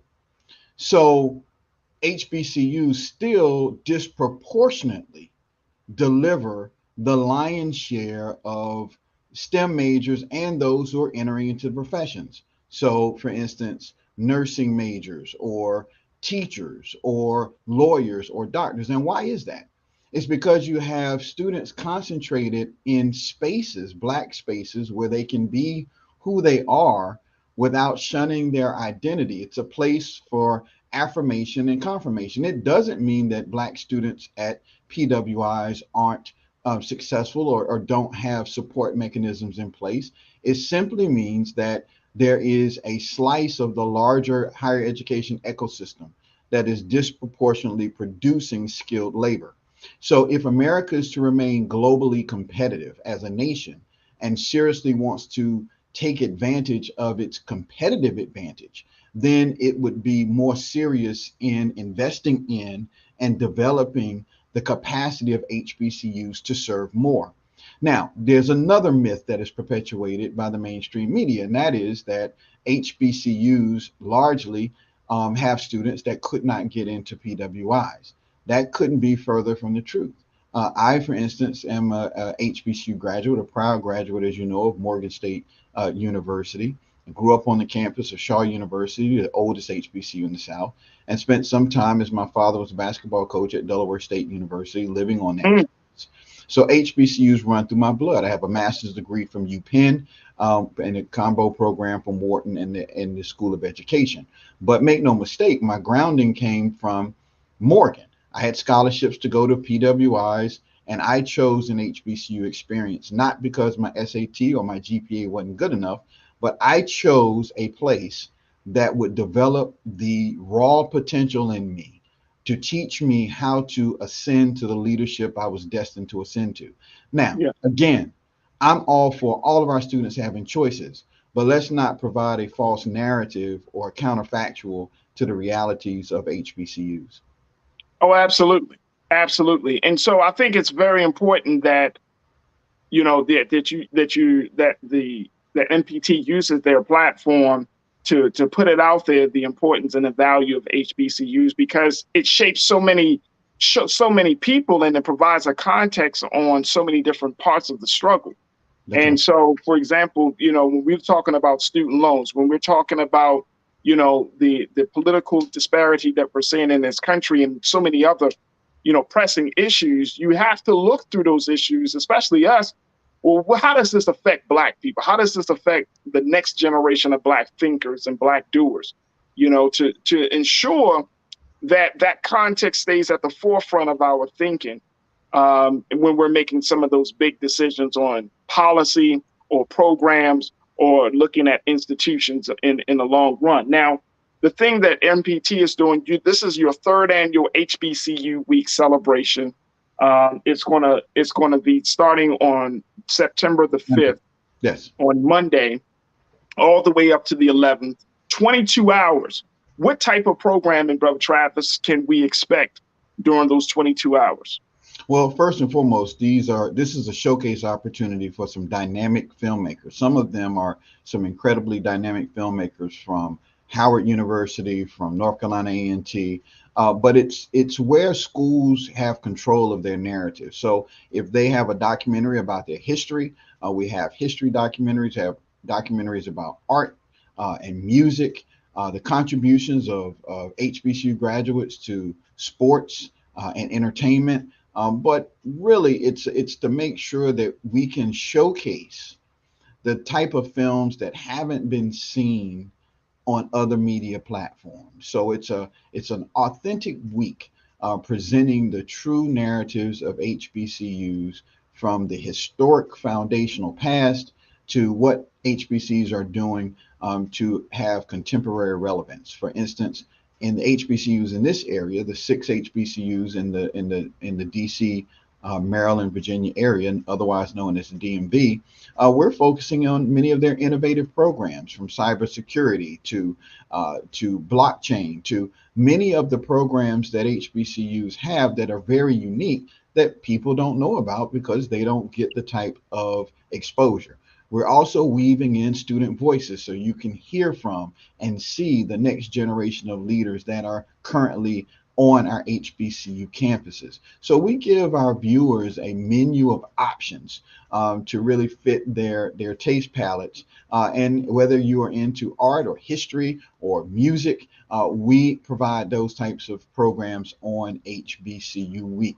Now, we also have something that's critically important. It's called Conversations for Change. We taped it a year ago. It was virtual conversation, but we brought it to TV so that people could see a 90-minute special where you have some of the best and brightest leaders within the HBCU ecosystem, from presidents to student government presidents to alumni to business people to legislators, all talking about the HBCU experience and what must happen if we're going to move to the next level of ascendancy for our prosperity.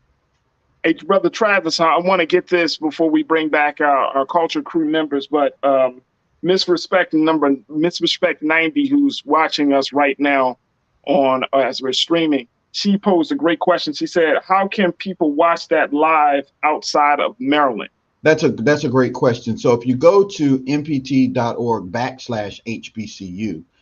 if you go to the website, many of the shows will be available on demand. So if you go back to that website, as soon as it is over, you can see it. But also, if you go to the website, it'll tell you how you can watch via our stream anytime, anywhere. And I believe we have removed the geofencing, so you'll be able to stream it wherever you are. And Farajii, I will send you back a link that you can provide to those who support you, your viewers, so that you can share that information on an as-needed basis. That would be awesome. That would be awesome. I want to bring back my culture crew, Bakari Jones, Brother Shanedu Wakorfor, Sinead, I know that you went to an HBCU. I think you went to the Great Morgan State University, if I'm not mistaken. Say that again. I was having some problems. Can you say that again? This is my dude right here. What's up, Sinead? What's going on, man? What's up, Travis, man? It's good to see you, brother. Good to see you too. Sinead, Bakari, I think you and I mean, you know, we're probably honorary, but we didn't necessarily graduate from an HBCU, but it's okay. It's all good. It's all good. But I'm wondering, Travis, as we're looking at HBCUs, and we had this conversation earlier this week, so I'm happy that you on here, you bring your personal and professional expertise on this. David Banner, who is an activist and an artist, he made the statement earlier this week saying that Black people or Black students, their only option for higher learning and higher institutions should be HBCUs. What's your take on that? Well, I respect David Banner. I mean, I got a chance to meet him. A good friend of ours, Lavelle Moten at North Carolina Central, kind of connected us, and I think he's brilliant. I just respectfully disagree. And as much as I'm an advocate for HBCUs, I'm also an advocate for student choice. And I think students have to choose the universities that best suit them. And I think we can do both at the same time. We can pursue choice and diversity of options, and we can also protect our HBCUs to make sure that they remain a very viable route for students who choose to go there. And again, I went to an HBCU undergrad and I chose another path for graduate school, but it doesn't mean that HBCU graduate schools aren't the best. So the reality is, if we're going to play chess, not checkers, we've got to be able to be nimble and adaptable. And the most important thing is we need to protect our people and make sure that they have options to pursue higher education no matter where they go. Yeah, absolutely. Absolutely. I'm all for student choice as well, Travis. So, you know, I had to respectfully disagree with David on that one. I want to bring up another part of this because as also as during this celebration, Travis, that this is part of a statewide networks of standing against racism, fostering unity through dialogue initiative. Talk to us a little bit about this initiative and what is the standing against racism? Where is that coming from? And what is that we need to be aware of? Well, one of the things that we did in the post George Floyd era is we decided as a leadership, and I give our CEO credit, he said, well, let's not react, let's respond, right? And I thought that one of the ways to respond is let's take something that we can do with our platform. If you look at the picture behind me, it's a picture of a film on Maryland Public Television that I think symbolizes the shift that we're trying to make. So Maryland Public Television and public media in general was designed to serve underserved communities, code word for communities of color, but has failed beyond educational programming to really deliver on that promise. And what I believe has to happen, I've been very vocal about this, is that public media stations that are for the people, belong to the people, should be that equalizer where people have access to the public airwaves that their taxpayers, tax dollars pay for, and they should be able to have equal voice and equity. And so every time you turn on a public media station, you should be able to see your community reflected. Now, we have a long way to go at Maryland Public Television, and PBS has a long way to go. So where do we start?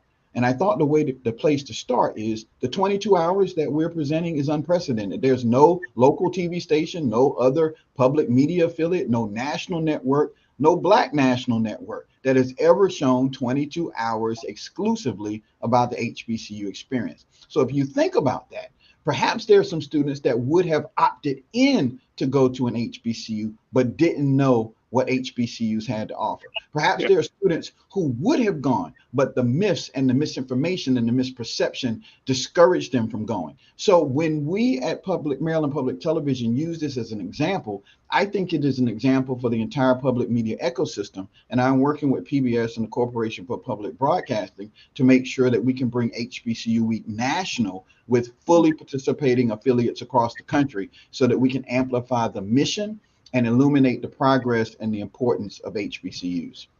Bakari, I know that you got to jump off in about in about 60 seconds or so, but I wanted to give you an opportunity to chime in. As we're talking about celebrate HBCUs, having an opportunity to see the triumphs and and the great things that HBCUs are doing on this platform. Talk to us about what do you think of it?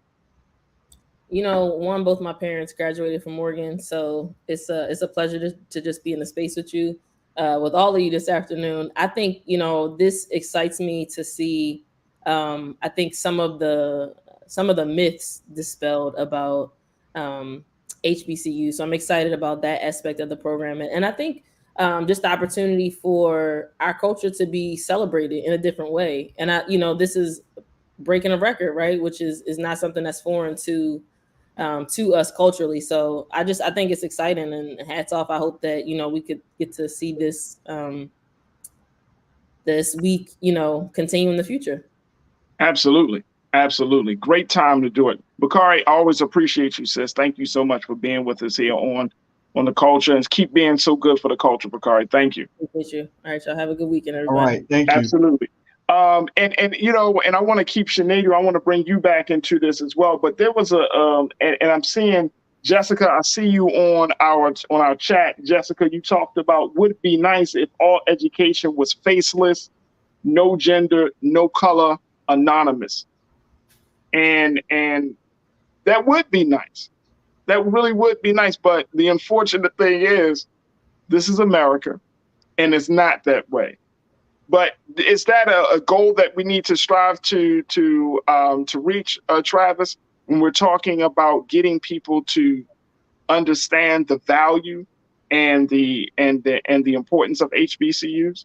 Yeah, well, there are a couple of things. First of all, HBCUs have been some of the most diverse campus environments since their inception, obviously, because you had white professors and you had white administrators and you had white students. What people don't realize is that in many communities, especially in the rural South, you had poor white students who also were students at HBCUs. So HBCUs were integrated long before diversity, equity, and inclusion and justice became a thing. Secondarily, I don't think it is reflective, or I don't think it goes against what Jessica's aspirational goals are to be who you are. And the fact that students opt into an HBCU experience and they happen to be Black doesn't make it an exclusive environment to just Black people. I think what we're saying is that be who you are, be proud of who you are, and choose the culture that is best for you. And I think what we need to look at perhaps are the models and the examples of how HBCUs have integrated into society, not for integration's sake, but meaning they've integrated into local economies for years. I mean, in Tuskegee, for instance, let's use that as an example. At Tuskegee in Alabama, think about this. In one of the greatest times of lynching in post-Reconstruction was in the founding era of Tuskegee Institute and its rise. And I don't want to get into debate about Du Bois and Washington for the moment, but think about this. In Alabama, where there were more lynching of Black people than anywhere else in the country, maybe Mississippi, Tuskegee, with George Washington Carver, taught rural, uneducated white farmers in the communities in and around Tuskegee how to properly take care of their soil. And so some of the very Klan members listened to the wisdom of Carver and respected Tuskegee for its ability to help them save their livelihoods. Booker T. Washington also had foresight, and Tuskegee made bricks and mattresses that they sold in that local community. So Tuskegee was integrated in the local economy in a way that has been underreported. So the fact is, if you take Tuskegee out of Alabama, Alabama's economy would have collapsed. And the point that I'm trying to make is if we understand the impact that HBCUs have had in these smaller markets, these smaller towns, they are driving the economy in those cities. And so then people would have a healthy understanding of the role of HBCUs, not as a nice thing to have, but as a necessary institute for their survival. Sinead, one of the things that, as I'm listening to Travis, that comes to my mind is why should or do Black students know this? That when they are part of an HBCU, when they are, a part of this coveted community, that they are actually making history. Do you think they know this? And if they don't know this, how do we instill this into them so they can become advocates and ambassadors for the HBCUs, even while they're still going to classes on campus? I'm glad you asked, and unfortunately, a lot of students don't know this, but there's also an opportunity to fix that. And I always tell people about we can look back at ancient history or recent history, or we could look back at living history. There was just an HBCU equity a lawsuit case in Maryland, for instance.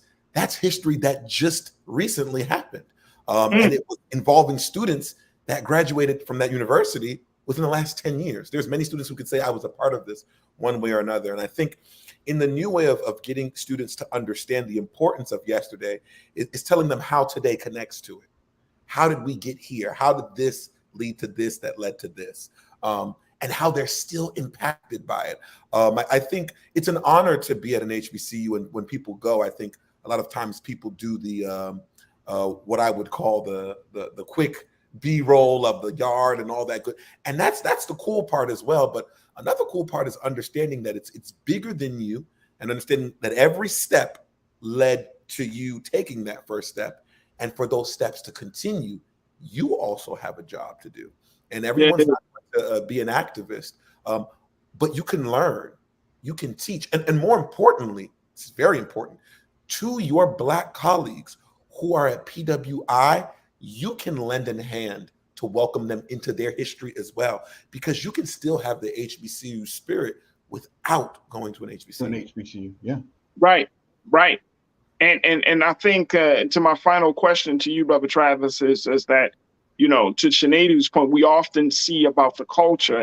And earlier this week when we talked about HBCUs, I was like, yeah, that we emphasize culture, but there needs to be more emphasis on the programs, the courses, because as you said earlier, Brother Travis, when you look at the colleges and universities and the DMV, the HBCUs and the DMV, you're talking about cybersecurity, you're talking about engineering, you're talking about, these are courses that can lead to answers to these long-standing systemic issues, and these are answers that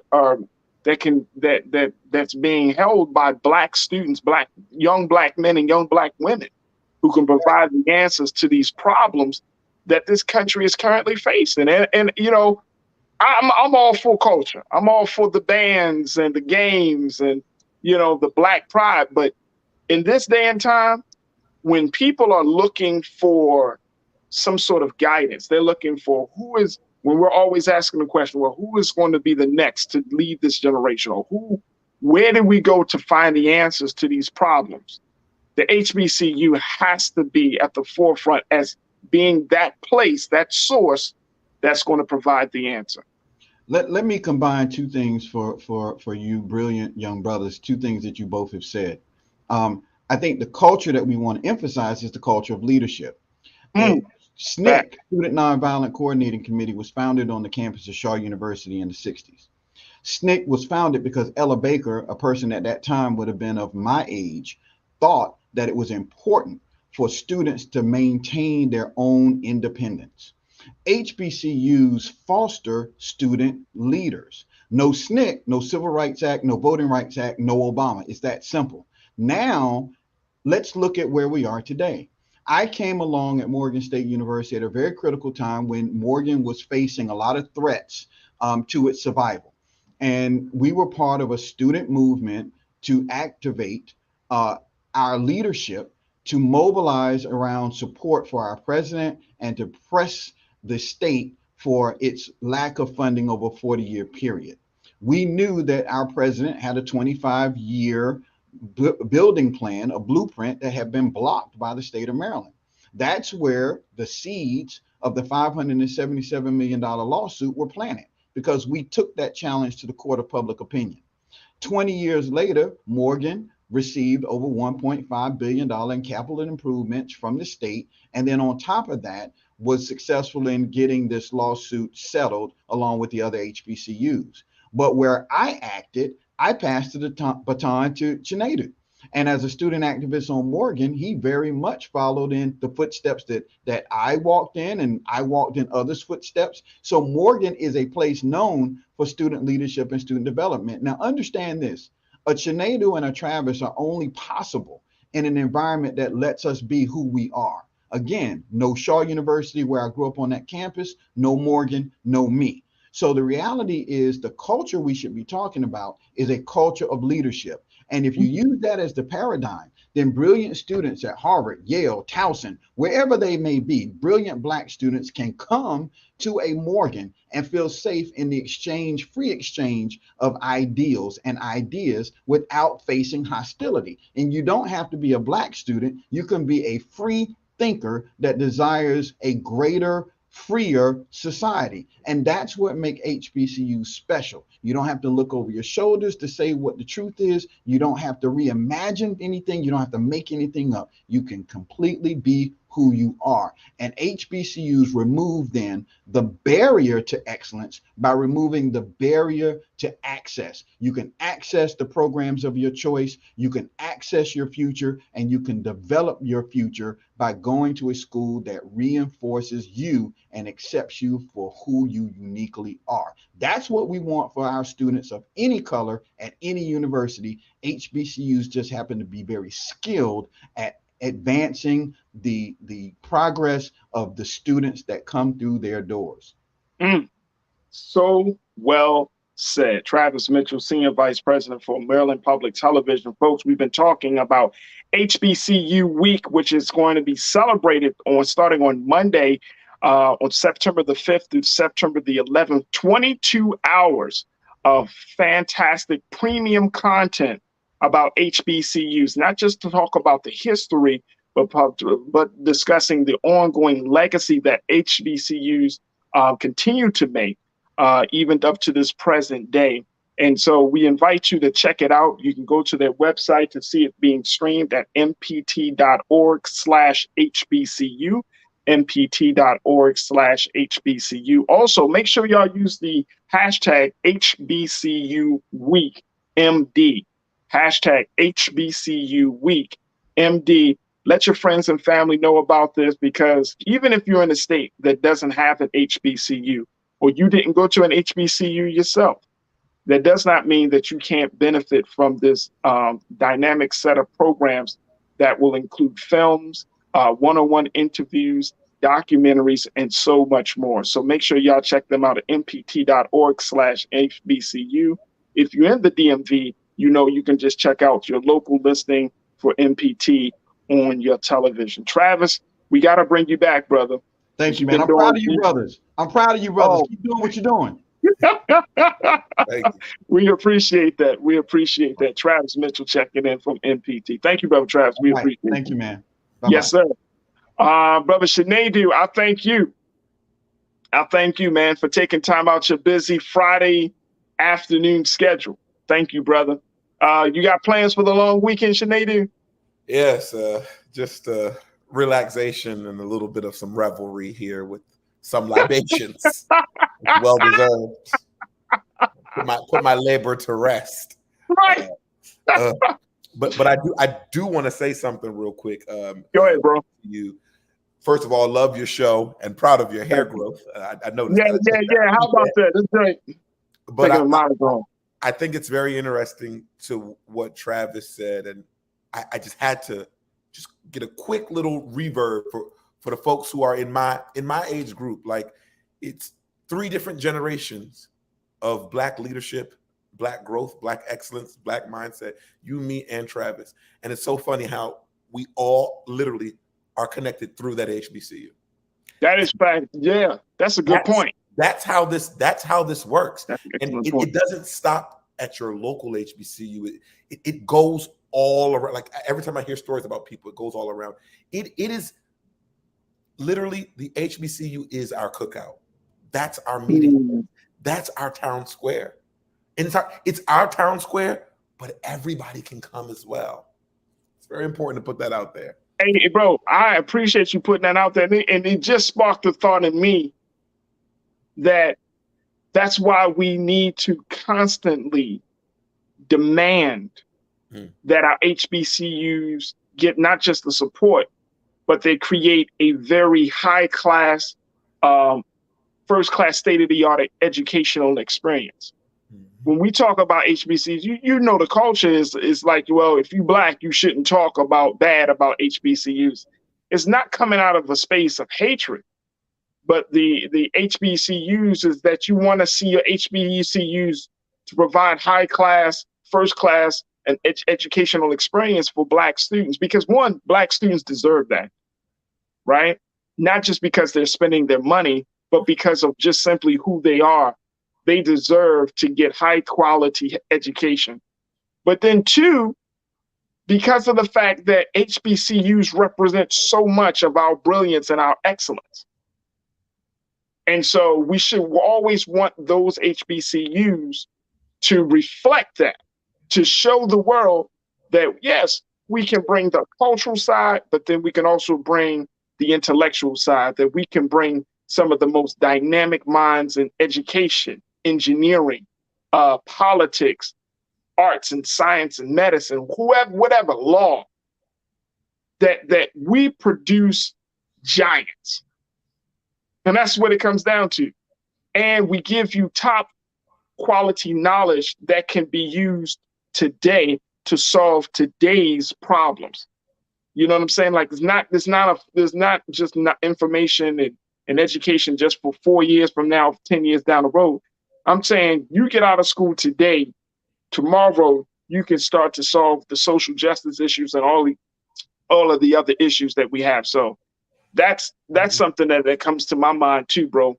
That we got to constantly demand that our HBCUs are always operating at its best. It breaks my heart to hear about what happened at FAMU. It breaks my heart to hear about some of the stories that I hear about HBCUs, because at the end of the day, bro, even if you did or you did not, we all benefited from HBCUs. Mm-hmm.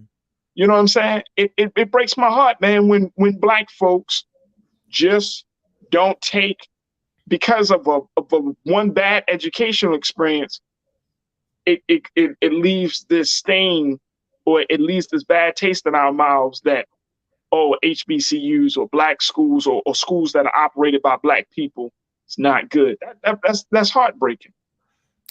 That's heartbreaking, bro. It is, and I it's very important to say this, that our culture, our history, and our importance as in self, is sacred. The statistics shows that HBCU admissions started to go up drastically after the summer of 2020, and we all know what happened there.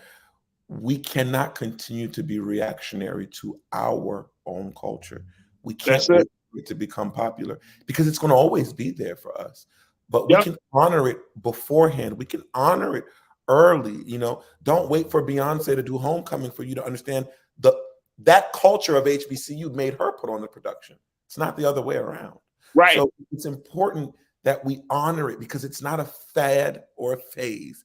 It's going to be forever lasting. And it's very, very important that we continue to talk about it, because the HBCU is not going anywhere, and it has so much further to go with you and I. Absolutely. My brother Sinedu, a core for diversity, equity, and inclusion specialist. Always happy to have him on the show. A dynamic voice who adds so much to these conversations. Sinedu, I hope and pray you have a safe weekend, brother. But God willing, we'll reconnect with you next week. Absolutely. Appreciate you. Absolutely. All right, folks. That's going to do it for us on this side. It is Friday. It's a long weekend. So that means that on Monday, we will not have a live show, but definitely still tune in if you missed some past shows of the culture here on the Black Star Network. But on Tuesday, God willing, we'll be back with a live show. And, Tuesday we have Iman and Lise. And, we'll start to integrate some new voices, God willing, next week. So just make sure that you mark it on your calendar. Monday, we're going to take a break just because of the holiday. but Tuesday we'll be back live. But that does not mean that you need to stop your support. Your support should continue to run through. As you're talking to your family and friends, you're spending time at the cookouts and all of those things that you got, make sure you let your family and friends know that, hey, look, I tune into Black Star Network to get my news and information. They're always talking about something. I check out the culture. I check out the pivot. I check out A Balanced Life, man. Because, I'm learning about how I can bring some balance to my life. I'm learning about how I can do some things better, make some big decisions. You know what I mean? Or I'm always tuned into RMU because they talk about they have the conversations and talk about the things that you won't see in any other media space. So that's why we want you to continue to support us here at Black Star Network. Go to our website today at blackstarnetwork.com. Support us financially. Continue to share the content that we put out. Big shout out to Keenan and to the production crew, the control room here, because they continue to work even when we aren't working. They make sure that the streams continue to happen. I see the culture streaming. I might be up at night and I get a notification like 1 a.m, culture streaming live, and people are tuning in. And I'm like, yo, that's what's good right there. So Keenan got the system working. So big shout out to Keenan. Big shout out to my production crew, to Joel and Shannon, to Ariel, to all of my culture crew members that have come on this week, and to our very, very special guest. Big shout out to the control room. Thank you for making the show so good and to keep the quality up. So thank you. And of course, big shout out to each and every one of you who join us on our online culture crew. Make sure y'all follow me on social media at The Real Farajii. You can follow me. You see right there on IG. I'm on Twitter. I'm on Facebook. I would love to connect with you. And guess what? I follow back. I actually follow back, folks. I see you. I see so many of you. Y'all like, what? Yep, I actually follow back. So make sure y'all check me out on all social media platforms. All right, that's going to do it for me. I thank each and every one of you. Stay tuned at the 6 o'clock Eastern Standard Time. It's Roland Martin Unfiltered. But as always, never be afraid to challenge what's wrong. Stand for what's right while being yourself in the process. God willing, we'll talk on Tuesday for another exciting edition of The Culture right here on the Black Star Network. Have a great, safe weekend, family. And we will look forward to reconnecting on Tuesday here on Black Star Network. Peace.